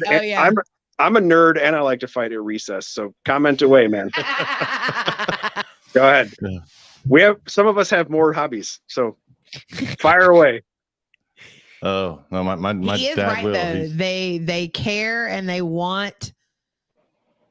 They can't just answer and keep scrolling because they need to feel superior. he said Bill saw that because he wants to feel superior. Wait, what? His yeah. No. So, but that's my thing is then maybe your hobby isn't reptiles. Maybe your hobby is commenting on Facebook. That is true for a lot of folks. Well, and you see that a lot with the folks that have had a corn snake for a month, right? And then they get into the corn snake Facebook group and they have to answer every post about questions about how to take care of a corn snake, right? They're like, I've got a corn snake. Now I'm an expert. No, you're a beginner. I also feel that with social media and Facebook specifically, it allows people who are not sociable to be much more involved, which is not necessarily a good thing, because these are people that would never say this because they don't have the skills. They don't have the proper skills for handling that situation, which is why it comes across the way it does online. Yes. Agreed. Going through some of these other ones, Todd Autry said social media, which we've kind of hit on a lot. That is a big one. Kelly Miller said legislation, irresponsible keepers. We'll touch back on the irresponsible keeper stuff in a minute. Toxic behavior again. Raven Roberts said I'd have to negative social media anyways, social media legislation. This one's people who release reptiles into the wild causing more issues. Yes, but I think a lot of that also I hate when people that are non-reptile people want to use the Burmese thing as I feel like that's really rare now. We have the berms as one hot button topic, but that seems very old. Like a very old way of thinking, I guess. That I just don't see I hope, I don't know, I feel that the general level of intellect in the world is you don't do that. Just some stuff you just don't do that anymore. To me, that seems like one of those things that I think people keep them really badly and inadvertently kill them, and they do a lot of things I don't like. But I just don't run across very many people anymore that have that mentality of I could just let it go. I think that may come from your circle of people, though. Because 100%, it's your circle of people. I mean, because look, in our neighborhood pond, I watched people come in and release 2 ducks that they 100% raised from ducklings. They obviously couldn't keep anymore and just throw them on our pond. I'm like, please don't release your birds, especially when we have bird flu going on, into the wild. I understand. Or you'll see people buy turtles and release them, or we talked about. Maybe I'm dumb. I don't know. No. I think it has to do with thinking, the circle. I guess. I don't know. Yes. I think it's the circle that you're around, and I think that with us, that's a bias, I suppose. I think with us being teachers, I think we're also exposed to more of the I 100% have had side of things. Have kids that will tell me they have just released this or released that because they didn't want it anymore. Oh yeah, my kids tell me. We had the story with the toad. We had the story with the carpet python in Houston that went kind of somewhat national in places, and everybody freaked out about the carpet python that was loose, and whether it was a released pet or escaped pet, that right there spread, and you saw articles like 10, 15-foot python loose in Houston. No, it's a 6-foot carpet python. But the funny thing about that is that's one carpet python that most likely right now, when it's 30 degrees outside, is going to probably die over the winter. But one carpet python was released. No one freaks out about the 10,000 dogs that get loose or released or just dropped off, or all the 10,000 cats, which would do the same thing. Like, everybody's afraid of that one carpet python of killing somebody. Well, so will the dog that someone just let loose. Like, that could do the same outcome, but no one thinks about it that way, right? And so there's no legislation that comes down cracking on people owning dogs because people are releasing dogs. But with that snake, when they got released, everything got brought up about the snakes in Florida. And I'm always like, yeah, but that's not released pets. That's not how that works. An entire population doesn't tend to start, I'm saying it won't, but doesn't tend to bloom like that from a few random released pets here or there. There has to be a mass release of something to get a population growth like that, which we know happened in 1992 or whatever when Andrew came through, right? Well, and there are a lot of other really weird things in regards to Florida. Their politics are very, very particular to their part of the country, their industry. They have a lot of their own weird stuff, man. Like, there's pictures from the 1800s with iguanas in them, and like, there's a lot of goofy stuff about that state that, because our political stuff happens on TV now and on Facebook, that it's super easy to just like really blow that out. Yeah. When it turns out it's a really local thing to like these 3 counties in Florida, and maybe they got some weird political stuff going on, and maybe their state organizations are a little sketchy, or like there's a lot of their own stuff going on there, right? That I'm not from there. It doesn't impact me. And then all of a sudden it's like, we're talking about berms in Illinois. Like, what are you talking about? Like, we still have legacy corruption from Al Capone. We have our own crap to deal with. Like, what? It's weird. I just Chuck Poland said weird Florida like Phil Wolf. Jessica Ward said Bill Strand, that's a good podcast. Bill Strand did a very good job explaining how the reptile community needs more compassion for new people in recent podcasts. Yeah, it's true. That's that community academy that I spoke about. Very good. And I understand that it's weird for me saying that's true as someone who often lacks compassion for people. Oh my God, yes. But at the same time, I also have the brain capacity to understand when it's needed and when I can call someone a dumbass. You can be a wonderful person. Not that anyone would probably believe me. Darren Watson said, did you see minks were let loose from a farm in Ohio? Oh my gosh. I did not. That was an animal rights issue, and had a very, very negative outcome. A lot of them died. It was really Wonderful. Bad. Yeah, that particular one was an animal rights issue that was really bad. Speaking of animal rights, Aaron King's on this list said animal rights activists was their biggest concern to longevity of the hobby. And I would argue, I'm not arguing against it. I mean, I fucking hate PETA and they're a terrorist organization, but we give them plenty of ammo as a hobby. Maybe not myself and not Bill and not the people that are in this chat, but as a hobby, that fucking retic video that we talked about, right? Yes. There's a reason that gets played over and over again, because that's going to draw people's attention into, look how horrible these are as pets. And so when someone posts that video with their small child next to a Burmese python, people go, you're a horrible parent and someone should call Child Protective Services. They shouldn't be around that snake. That snake could kill your kid. Calm down. We had so many people when I was pregnant with Joe. I mean, she's 11 now, but we had so many people. So how much are you selling some of your snakes for? Like, when are they all going to be out of the house? And I'm like, why would they be out of the house? They're like, well, you're fixing to bring a baby home. Yeah. That baby's going to grow up with snakes. And it's people freak out about that because they don't see enough of those good stories of kids at, like, when we had the reptile day here and kids getting to see snakes and hold snakes and they're not a horrible beast that's trying to eat the child and lay next to them in bed and measure them to see if they can swallow them and all the stupid stuff that gets spread on the internet. But one video of a woman getting bit by a retic that every reptile person watching that goes, that retic's about to bite that woman. Like, we all watched that video going, knowing what's coming. That retic's coming out of that cage, not looking to cuddle. That thing is coming out looking for food. but the normal person sees that and thinks that's the normal behavior of all snakes, and that's what gets spread. So That's true. we give plenty of ammo to people like HSUS and PETA. Unfortunately, Well, my thing is on the educational side of stuff is that, and I've been really happy to see that the vast majority of people that go to our shows or we go to their library or their school or whatever, and you can morally and ethically feel about it however you choose, point to that woman and go, what an idiot. They don't know about reptiles, or they're not in herpetoculture. It's not their jam.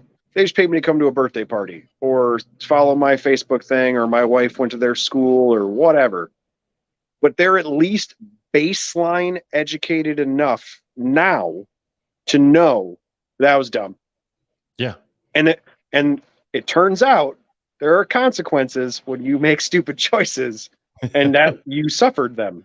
Done. Play stupid games, get stupid rewards. But we just need the majority of people to assign, and this sounds awful, but assign the blame accurately. Like the blame in that situation is assigned to the human being, period. And that sucks. Yes, it does. That's sad. That's unfortunate. Well, but it is, and I don't know. You're right when you said earlier about friend circle and the bias and echo chamber thing a little bit, but like just modifying my circle, like that, your influence or whatever the hell we want to talk about for social media and doesn't have to be big, just has to be effective. Mhm. Basically anybody that knows me personally saw that video and was like, what an idiot. You ever seen Bill's stuff? Things are gigantic. They sit on people. Never been anybody. I didn't tell them to say that. I didn't tell them that was a dumb thing to do. I didn't tell them, oh, this is the hunting method of a reticulated python and head pointing and all my nerdery that I can spew. I didn't do any of that.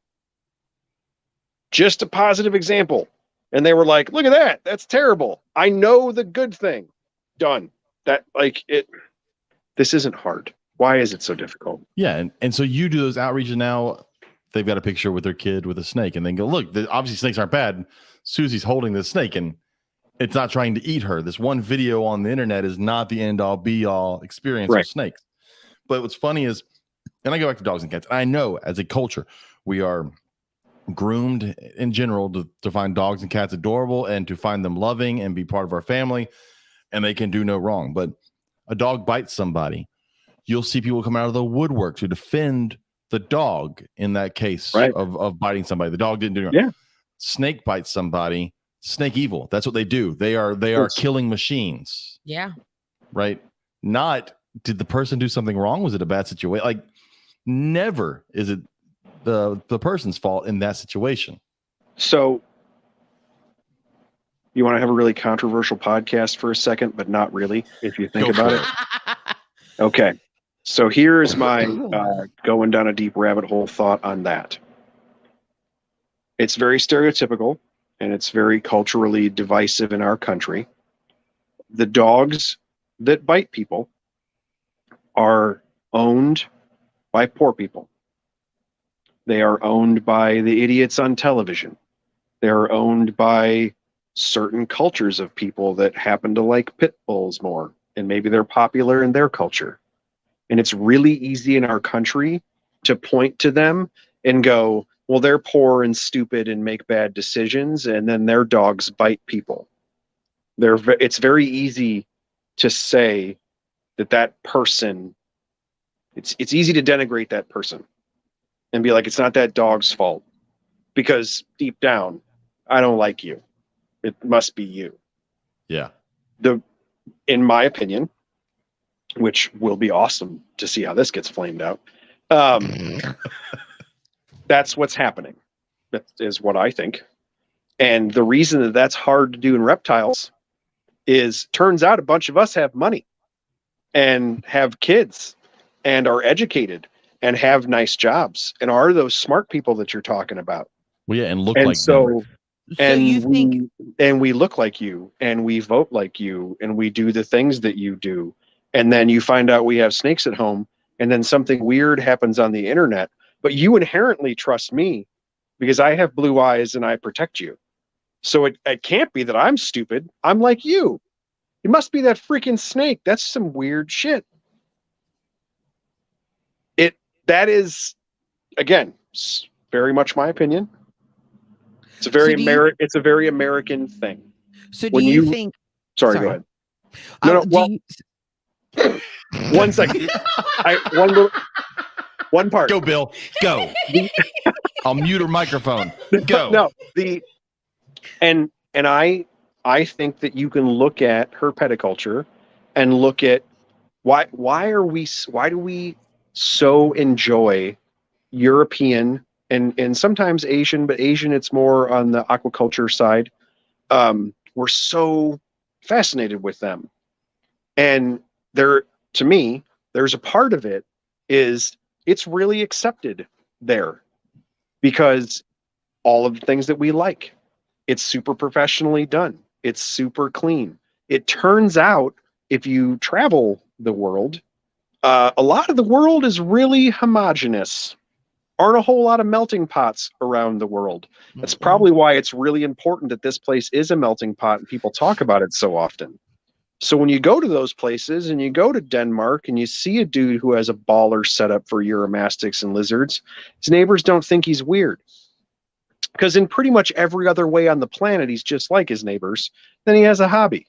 When you go to Asia, turns out it's very homogenous. This person's very successful. And they also have an assortment of beautiful fish tanks. And then you come here, and we're pretty divided and pretty different. And it's pretty easy to find those differences and smash on those people. And it turns out stereotypes exist for a reason, because there's usually a grain of truth to them, and then we pervert them in some way. But there is some truth somewhere. That's why they persist. So they're easy to use as ammo. The reason the reptile gets blamed, in my opinion, is because we don't fit the rest of those stereotypes. I agree when Ron St. Pierre says that reptiles have always been a counterculture, and they have. Yes. Currently, takes money if you want to be different. You have to be a certain socioeconomic status to be able to make the choice that I don't want a cat, I want a lizard, I want a snake, I want a whatever. If you don't have the means to have a cat, you ain't got a snake either. There's a certain level of you got to reach. This is all luxury. I don't. Yes and no. I think it takes money to reach a certain level. Yeah, agreed. But I'm just saying. And again, if you are of a certain socioeconomic status and made a poor choice to get a snake when you probably couldn't have afforded one, you are looked down upon in the same way as when you got a dog and probably couldn't afford one. And then you let it loose. Well, now you're poor and stupid and made bad choices and et cetera, et cetera. And our country is very divided in that way.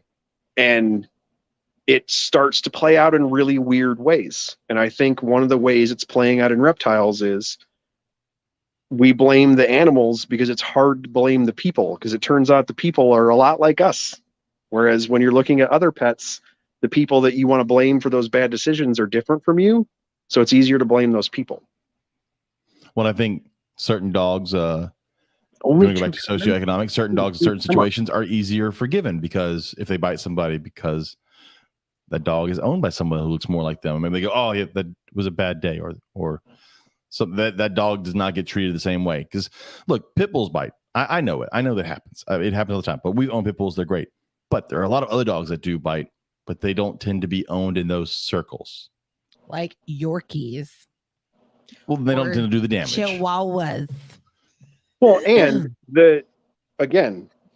there is, especially with pit bulls and dogs like that. And my favorite dog in the world is a Belgian Malinois, and they're incredibly hard biters. But again, when you see culturally in this country, why do you feel the need to defend pit bulls so badly? It's like, well, because it feels like they're actually attacking you. They're attacking your cultural choices and your life choices, and that has manifested itself in your dog. And so that I don't like your dog. What that means is they don't like you and the choices you made to become that.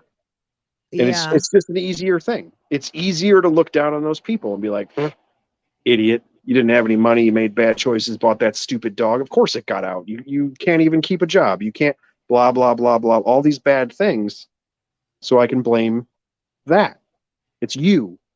And then when I look at that and it's like, well, you could afford a warehouse full of retics and then it crushed somebody. That's incredibly dangerous. You're a wealthy business person. You have a social media presence. 1 billion people follow you, on and on and on. King cobras must be just the most dangerous thing on the planet. I can't imagine how else it could happen. You're a rock star. They're great.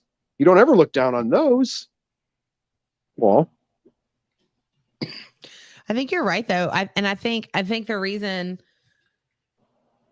that I have always been so passionate because some of the best dogs I've ever owned were sorry, Megan. pit bulls. I know this is like her topic, but I feel that way about certain reptiles as well. I feel like a lot of times people blame the animal, and it shouldn't be that way. It should be the people raising the animals. Well, that's what we're talking about here. Exactly. But I mean, your dad actually said this earlier, and you bring this up all the time about the doom rolls. Oh, because you guys had doom rolls that were supposedly like one was evil, the best thing ever, and spawn of Satan. One was fucking evil, and one never ate. Yeah. But now, like, you see people like, it's an $800 snake, and they're wonderful and they're great, and they are. But I had you had a bad experience. I had a bad experience. Yeah. And that happens a lot too with a lot of these animals. You can't discount personality. Exactly. Because my thing is, especially with that, ball pythons and hognose have proved that some of those traits, which does kind of make sense in animals that are a little more instinct driven, ambush predators, so on and so forth, like snakes, are hereditary. We took a toad eating Midwestern little thing and made it so that it takes pinkies, breeds prolifically, so on and so forth. We took a thing that came out of Africa and we struggled with and had weird eating habits and an odd weather calendar because of where they came from. And now we can pump them out year round. Like, some of those things are hereditary. And when you hear Eric Burke talk about it, oh, we lose species out of the hobby. Why has this species gone away? Because they suck. They're mean. They're aggressive. They're like, but that's the thing. Like, if you're cool with that, like something Dumoril's, that's a great example. I have a male Dumoril's. If he is buried, I'm sorry, you have a male what? Dumoril's. my southern kicked in. If he's buried with his snout out, blending in like the forest floor of Madagascar that his back is purpose-built, designed to do. Don't open that cage. You put your hand in there, you're gonna get smoked. Yeah. If he's on the surface behind the leaves, moving in the log, doing whatever snaky thing he's doing, and you hook him out and he doesn't give a crap. Yeah. Like, he's built to do a thing, right? My yellow anaconda, I don't care what you're doing. he doesn't ride a hook. He doesn't like monkeys, and you look like a monkey and you're about to get it. He's never calmed down. The only time he's calm is when he's in the water because he thinks you can't see him. He is just hilarious. He's an uber defensive snake that hides in the water. Yep. So it turns out we don't hold that one. Okay. Yeah. Like the idea that we don't influence those things is silly, but at the same time, for us not to make decisions based on those things is also silly. Like, if you like to hold Amazon tree boas, you better have thick skin. Just how it is. If you get lucky and yours doesn't smoke you every time, it's probably a crappy eater. And it probably was difficult to get started. Like, everybody loves king snakes because they eat. You know what else they do? eat your thumbs and your fingers and each other and their own tails, and they're insane. But so why are they prolific pets? Because when you're 8 years old and you put food in there, it eats it. So they survive, which means they can make more. That's it. That those things have to matter in your decision making. Sorry. Oh yeah. Well, no, but it's along the very similar lines of, the strong survive situation. Because James has always been a firm believer. I'm not going to force. I don't force feed a damn thing. Because if it's not eating on its own, then when I sell it, it's not going to be eating on its own. Like, look, I think certain things are. I don't have any scientific proof behind this. So if you wants to attack me for this, have at it. But I think certain things are genetic, and I think a bad eater. I think there's a reason ball pythons for so long were a pain in the ass to feed, right? But then now they eat pretty well, because what happened to all the ones that were hard to feed? They fucking died. Mm-hmm. The ones that ate pretty well, they survived, and we kept reproducing those. Yeah. So why would I waste time on an animal that doesn't want to eat on its own and is not going? And look, I'm sure there are many things I could do to make that animal eat that would be above and beyond, or be more natural to where it's from. But I know that if I sell a sambo, it's not going into that kind of household, most likely. Yeah. So why would I sell a snake to somebody that has to have this special care that's probably not going to get and probably would end up dying? So there's a reason I own domestication. Yeah. There's a reason I own king snakes. Your dad's I gotta get Darwin, bitches. I've got to get rid of babies that don't want to eat, and if they don't want to eat, they're gonna go play with the king snake. That's just what's gonna happen. So, but that's literally domestication. Like, there's one of my favorite animals from history is the oryx.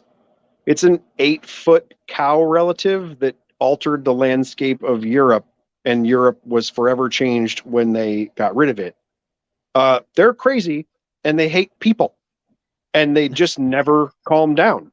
And so when you had the cows from the Scottish Highlands, and you had the dairy cows and all the things that you see that coincidentally are named for places in England, weird.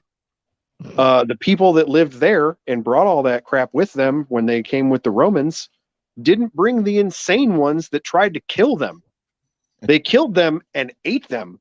And they brought the ones that were cool and would just walk along with them eating grass. Duh.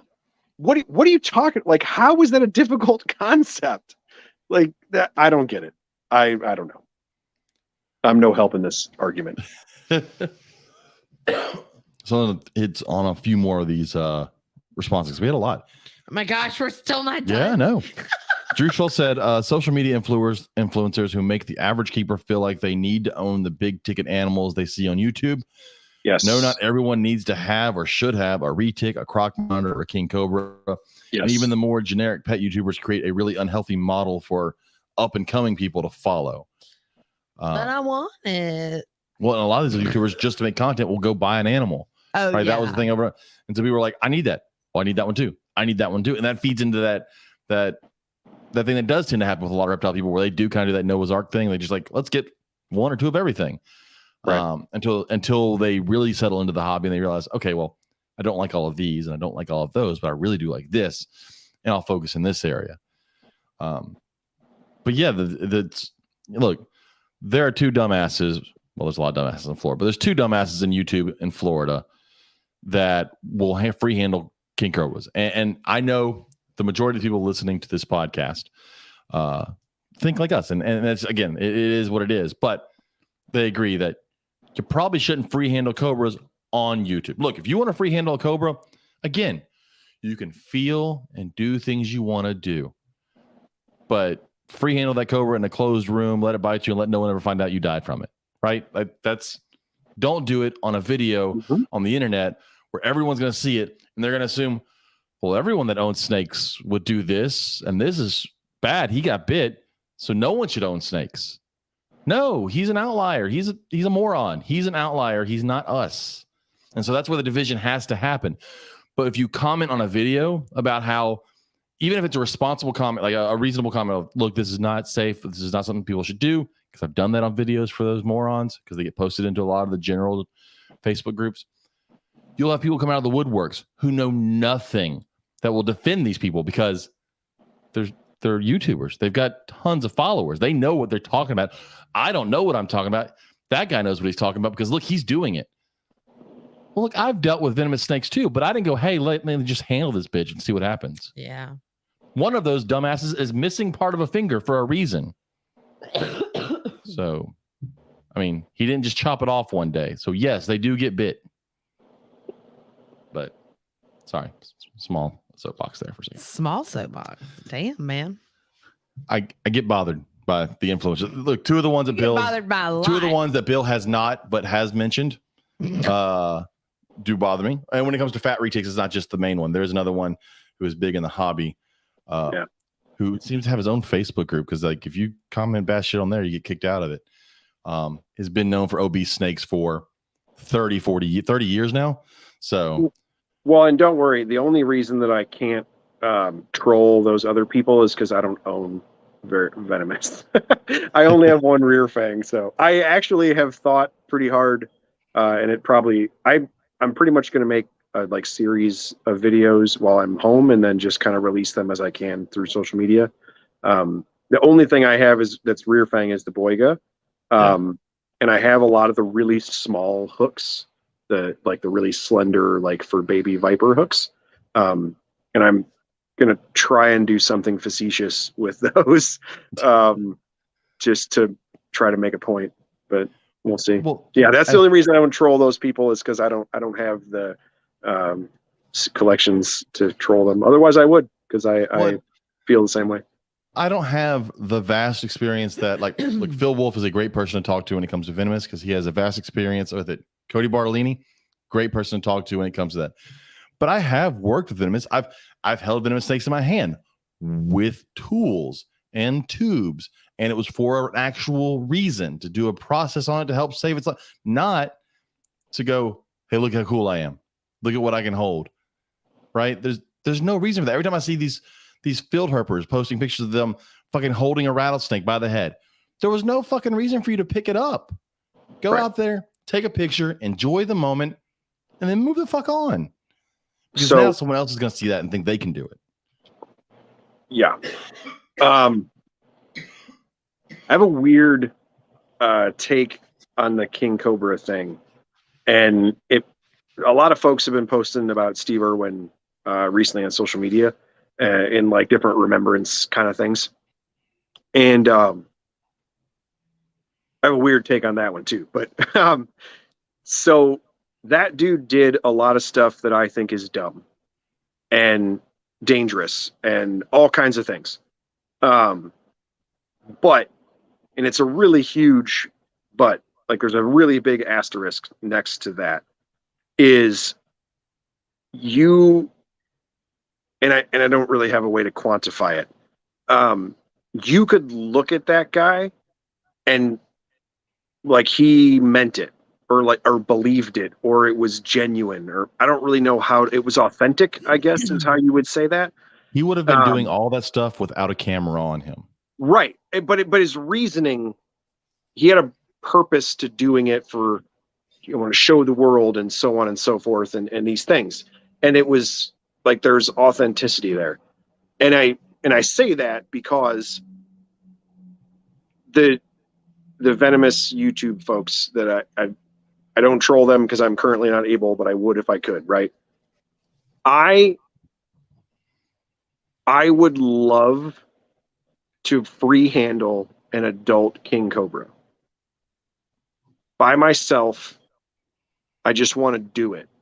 I want to go to the Madras Croc Bank in India with the dudes that are giving them water in the drought season.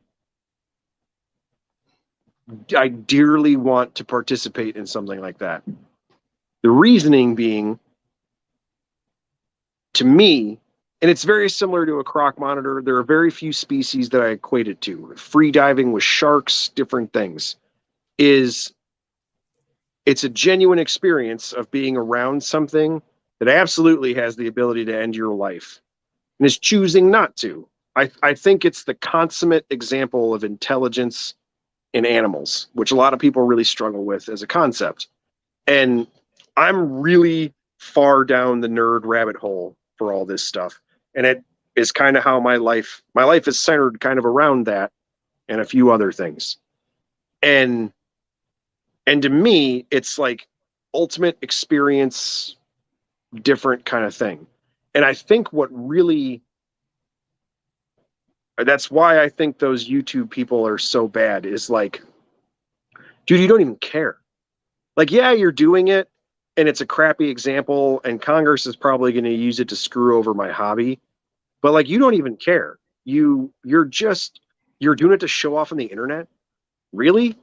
Like, you're doing one of the coolest, I think, as a person in this hobby, I think that is one of the most amazing experiences a human being could ever have. You're going to interact with an 18-foot literal king of venomous snakes. It is intelligent and knows what's going, all of the amazing things. And you're doing it to show off on the internet? What a waste of human effort. Like, I don't know. I don't get it. If you have a croc monitor that's 9 feet long and interacts with humans in a positive way, and you just like put it on your head and walk around to get on Instagram likes, what a waste. What an absolute waste of an amazing accomplishment. Like, do you know what I mean? I don't know. They act like there's some sort of higher level connection between them and that king cobra, when in reality, it's like you said, that king cobra is smart. It is not your corn to make it home. It is smart. And I honestly think that king cobra, it does understand those guys aren't going to hurt them. They understand that they are not a predator. They've seen it enough times. They've dealt with them enough times. They're not a predator. They also know they're not food. 2 reasons to bite something, right? So they know that they don't need to bite. It's not a connection. It's an understanding. It's purely an understanding of the cobra. I don't need to bite you. Yeah, but how profound is that? Oh, like, I know, and it's amazing. I don't know. That's about the only thing you'll ever hear me be like semi-sappy nerd spiritual about, right? Like, but that's literally profound, and you do it on YouTube. Like, at the same time, the problem I have is, as smart as that snake is, and because it's smart, it can have a bad day. Sure. And that cobra having a bad day not only becomes a bad day for the cobra and for the moron holding the cobra, but for the hobby. Because you are such a large name, and because everyone knows that cobra and they know you have that cobra, you get bit by this thing that you've been saying over and over again is so gentle and is so kind, and so because it had a bad day and something happens to you, you've fucked all of us. 100%. No, I 100% agree with what you're saying. Like, when one of those dudes gets tagged and passes away, they're going to make a Blackfish documentary about reptiles, and we're done. Yeah. That is my prediction, Nostradamus style, with the beard, for how reptiles ends. And I agree with everything you said. To me, man, there's, for that particular one with venomous and things, like, there's just another level of, what a waste. Like, you have the ability to have all of these things, you gain some monetary stuff from the internet or whatever allowed you to have those things. And then that's what you used it for? Well, man, my dad said, and this is one argument I've heard before, and it can be a valid argument. He prefaced, he repeated himself twice. Just play devil's advocate. What is the difference between that and Steve Irwin doing what he did to make money on TV? And like you said, and my argument has always been, Steve Irwin was a different kind of person. There was, from the moment you saw him, that was him. At no point did I ever feel that he was putting on it. Now, look, did I feel he exaggerated things for the TV? Of course, because he's doing TV. But at the same time, that was him. That excitement was him. And when you watch him free handle something, he's not free handling it for, look how big my nuts are and how much of a man I am and how awesome this is and that's cool. He's grabbing a taipan by the tail and trying to get it not to bite him to show you what it is. And at no point is he trying to tell you how great this thing is as a pet and how he has this connection as a pet, but more of, look at how amazing this animal is, and educating. And look, Steve Irwin single-handedly is the number one reason that, I don't know, at least 50% of the people are in the hobby. Like, well, it was definitely a huge fringe thing before him. The hobby was. It definitely became far more of an accepted thing when Steve Irwin wasn't around, people were like, oh, reptiles are cool. But yeah, 100%. But I would also say to that question in particular that it quite literally was a different world and a different business model. And what I mean by that is that in part, Steve Irwin was beholden to producers of a television show and so on and so forth. But like, if you read the things that his wife has spoken about, or the interviews and stuff his family has given, and in relation to like the zoo and different things, they had a lot of creative control, and they were able to like help with a lot of the writing and you know, originally when the show started, they used the zoo's animals, and people like boohoo the staging or whatever crap like that. He had a lot of say in that, and how it was done, and a lot of control. And when you hear like Mark O'Shea and different people that had television shows, they talk about that. Like, the reason that Mark's show was different is because Mark had the control to say, hey man, if we don't find anything, we're gonna have an episode where we don't find anything. And like, you know, it was just a different type of thing. And it's literally a different business model currently to what those folks are doing. They're not doing it for the same purpose. They're doing it based off of algorithm driven things for the internet. The entire business structure, from the attention advertising algorithm standpoint for what they're doing, is genuinely different than what folks like Steve Irwin were doing. And that's also why shows like Steve Irwin's no longer exist, because in the current business model and business structure of that, he wouldn't be successful. And like, you had the I don't remember his name, but the dude from Lord of the Rings that's also an animal nerd. He did a couple of things like that, had a few short TV type of things. There's been a photographer that did some field herping TV things. Back in the day, even the snake bites folks, and a lot of people have tried to go a little bit of the TV route, and it's never successful. It's quite literally a different business model. That's why you end up with things like Eaten Alive with the Green Anaconda. Right? Yeah, and that, like, the folks that were doing the animal part of that, I live tweeted during that show trashing that dude, and he answered me, and we went back and forth during the show, and even then, like, nothing ever came of that. It was a one-time thing, and now it's something we make fun of. It's not Joe Phelan a real TV show. Joe Phelan. No, I know. But I'm saying on the TV show side, like, no, that's what I'm saying. They had him on, and he pick said that up that, and like make a show. You know what I mean? He even said that was not his goal. Like, the way the things happened was not how he originally. You know, like you said, Irwin had it was control. Not what they talked about Irwin either. had control of what kind of went out, and this guy didn't. And we saw what happened. Like, he was a guy who liked reptiles and snakes, and that is obviously not exactly what he was hoping to have come across in that. And it's what they made. Well, and there's a lot of folks like Kentucky Reptile Zoo. Kristen does most of their social media posting, and she tells people, oh, hey, I just got called for a TV show today. Oh, we got called for this today. And they always turn them down unless they have creative control. And she's in a couple of different groups for venomous and actual zoological things, where she gets very specific in, these are the questions to ask. These are how you would structure that. And like, the actual real business ins and outs of that. It's literally a different entity than when Steve Irwin was in it. So I have made the comparison before, and I know why people make that comparison. But on the business side of things, what motivates those people to do what they do and get money from YouTube and Instagram, it just isn't the same business.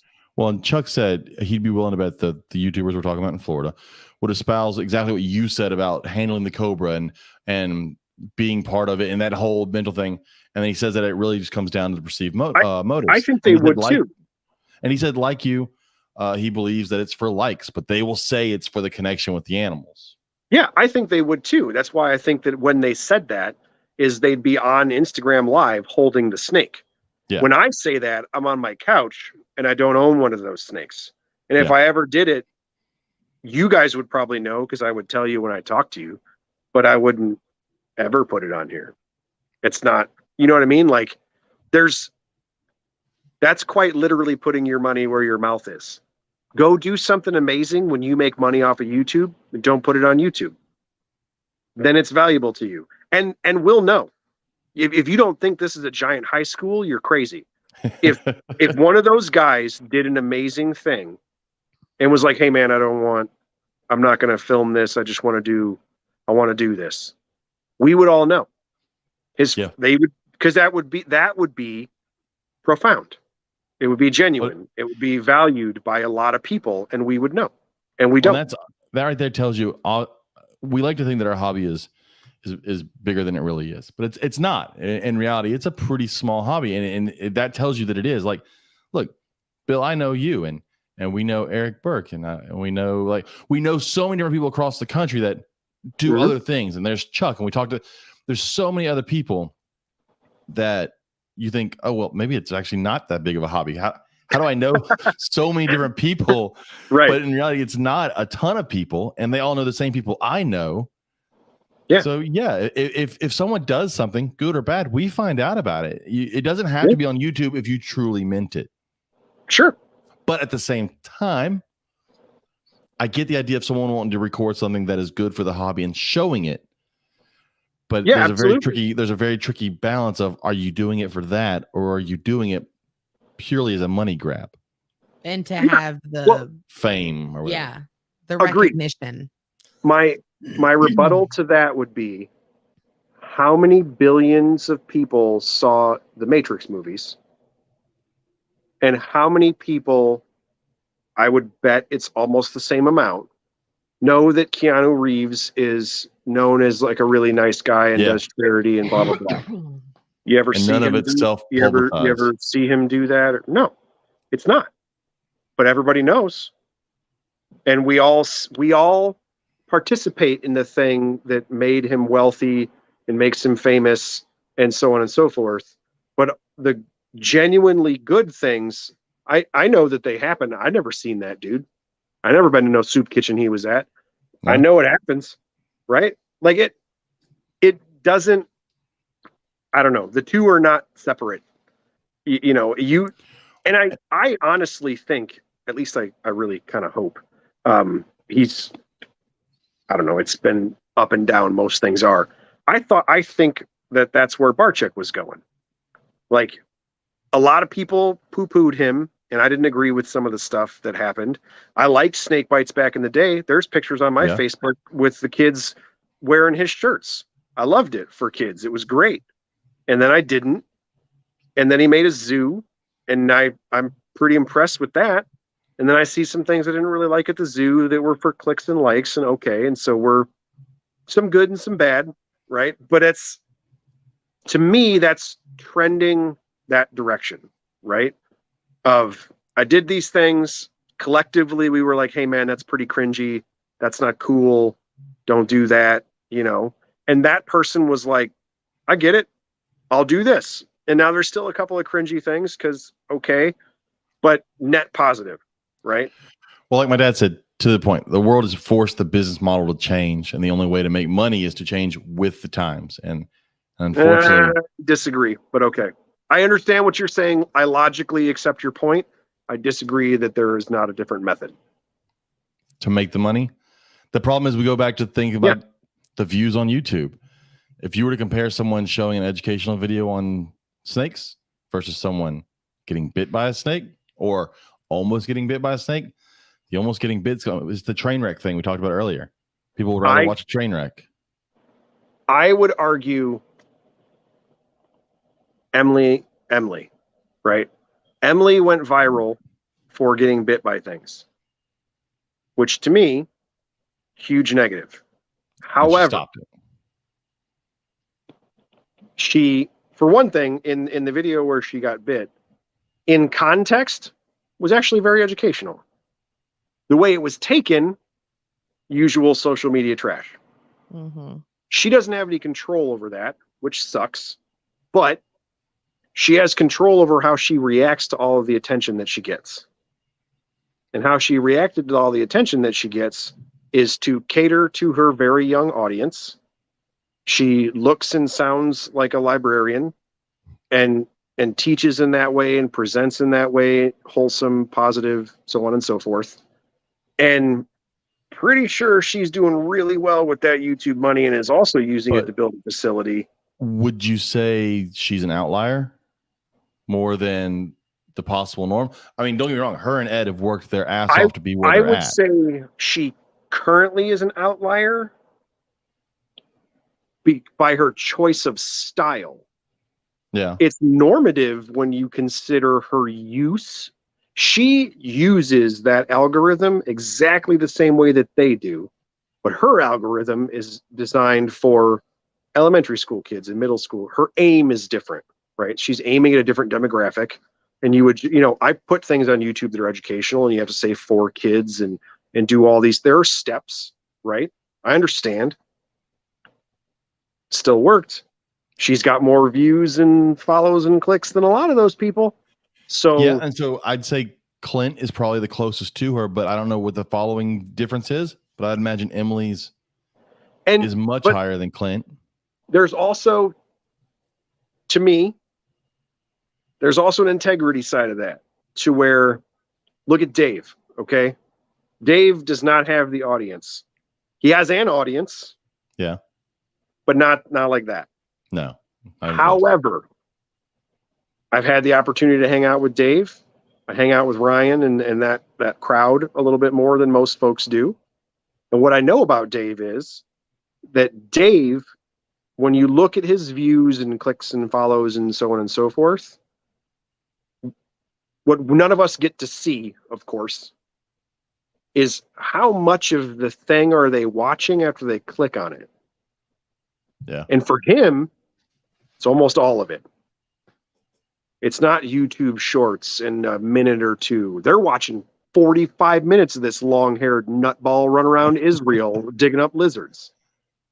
It's dedication because he's putting out a different product.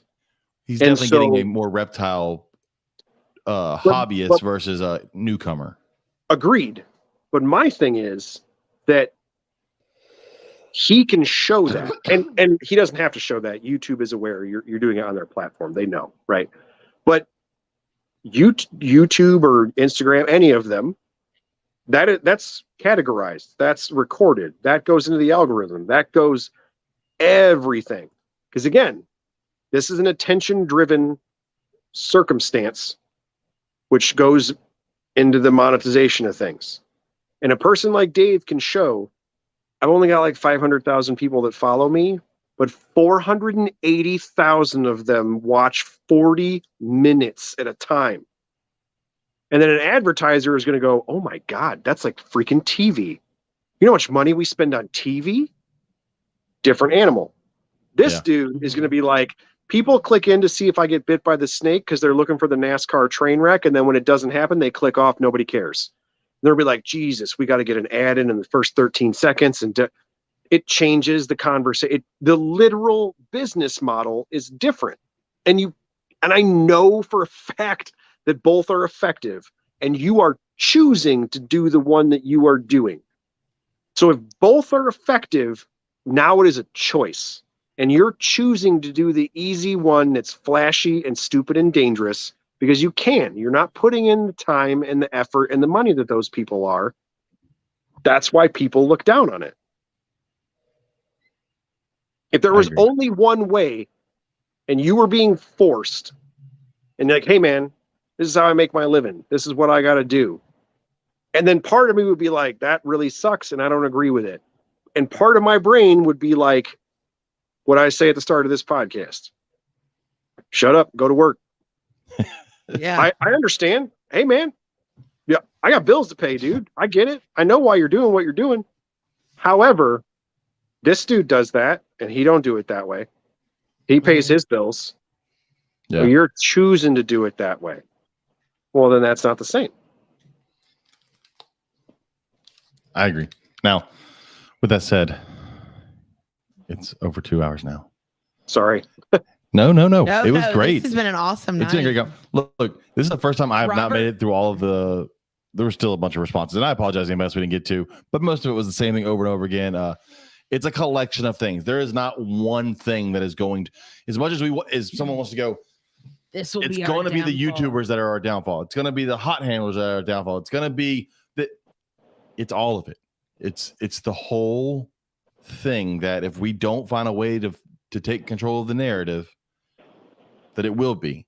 And it goes from supporting U.S. ARC because they're the ones that are fighting us for the legislative side, helping us fight laws and keeping up with what's going there. And they're the ones that are reading 700 pages of whatever to find that one little line in there that says ball pythons are illegal somewhere, right? Support U.S. ARC. On top of that, I'll say it, I honestly have not clicked on a bar check video in well over a year. Now, don't get me wrong. He's very good at the clickbaity stuff, and he says some of the things, and I'm like, oh, man, I kind of want to see that.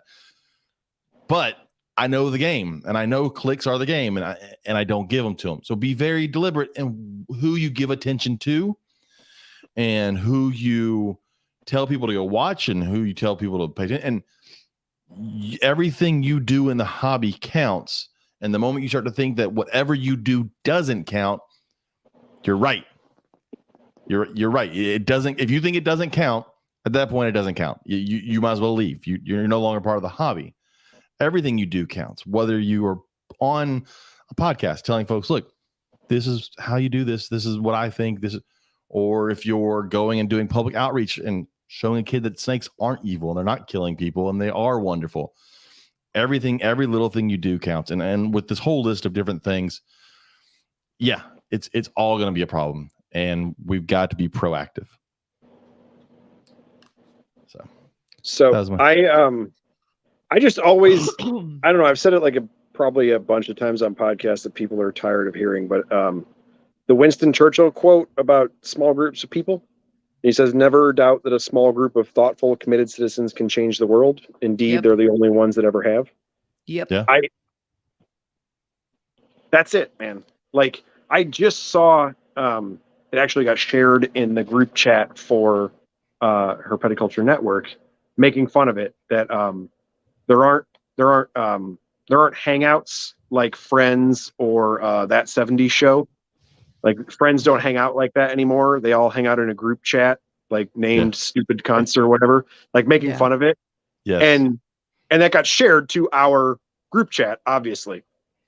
That, to me, that's what that is.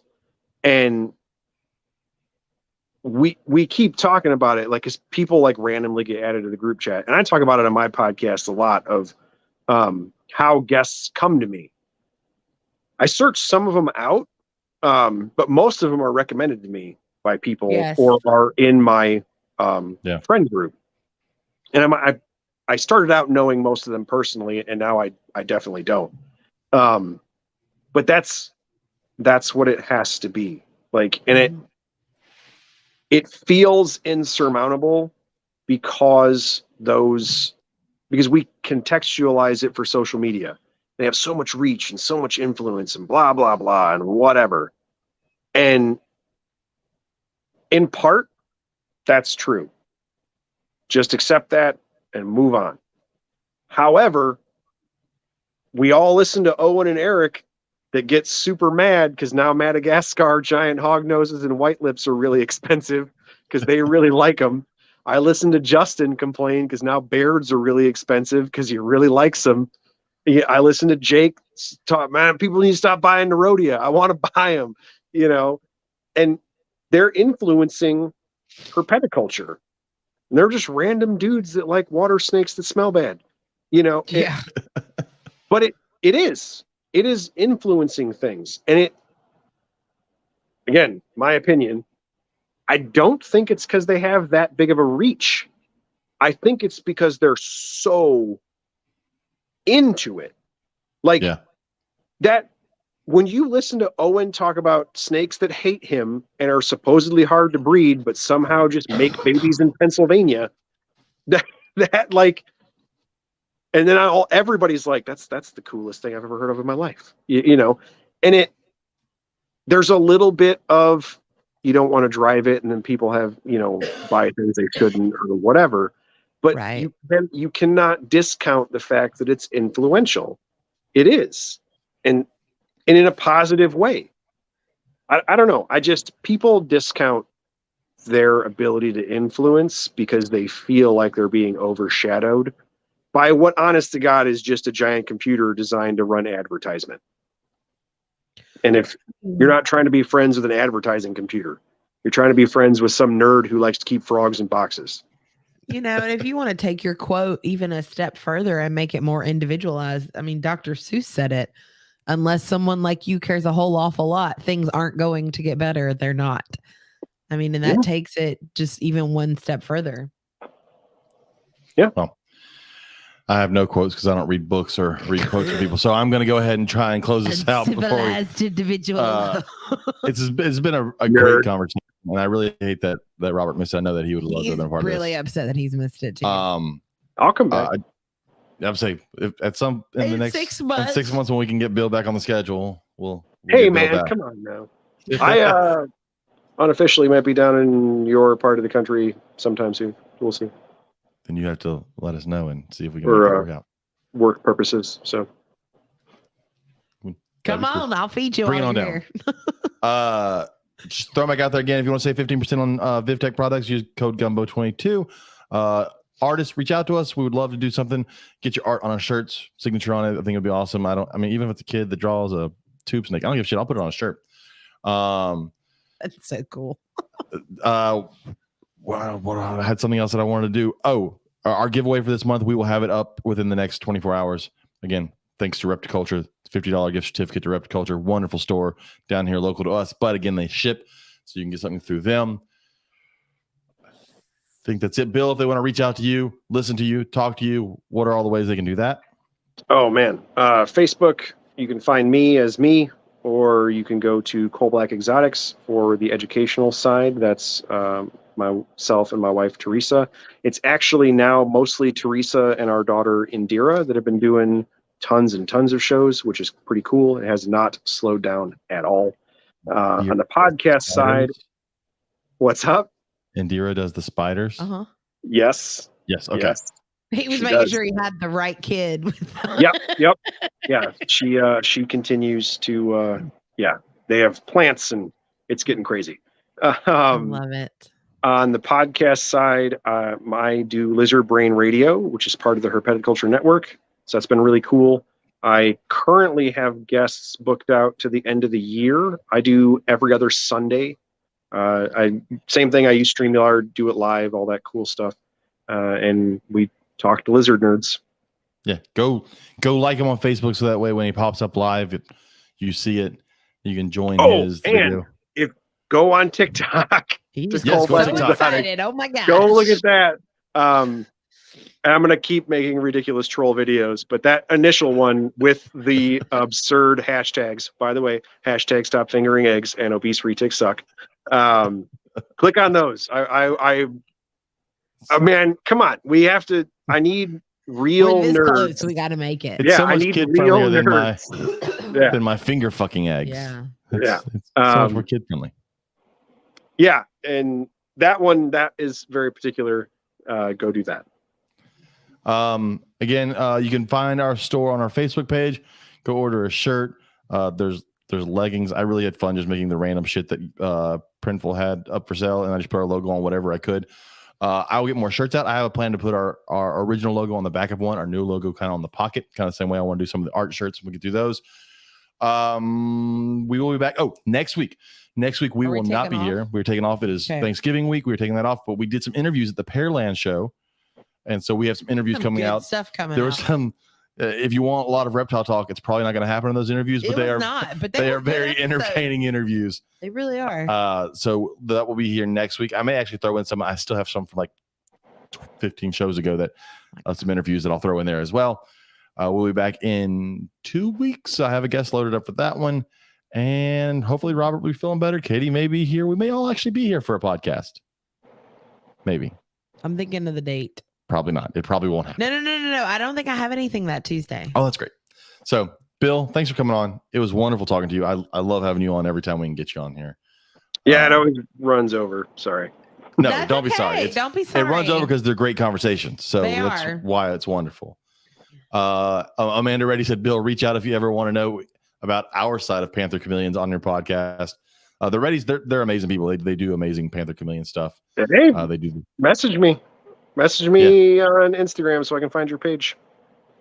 Yeah, And Amanda, if your reach dad out wants to to him. fight it, if your dad wants to fight at recess, I'll tell you when I'm going to be in Texas. Awesome. Thanks everybody for watching. Bill, hang out for just a second. We'll log off. Good night to everybody, and we'll be back in 2 weeks. Goodbye.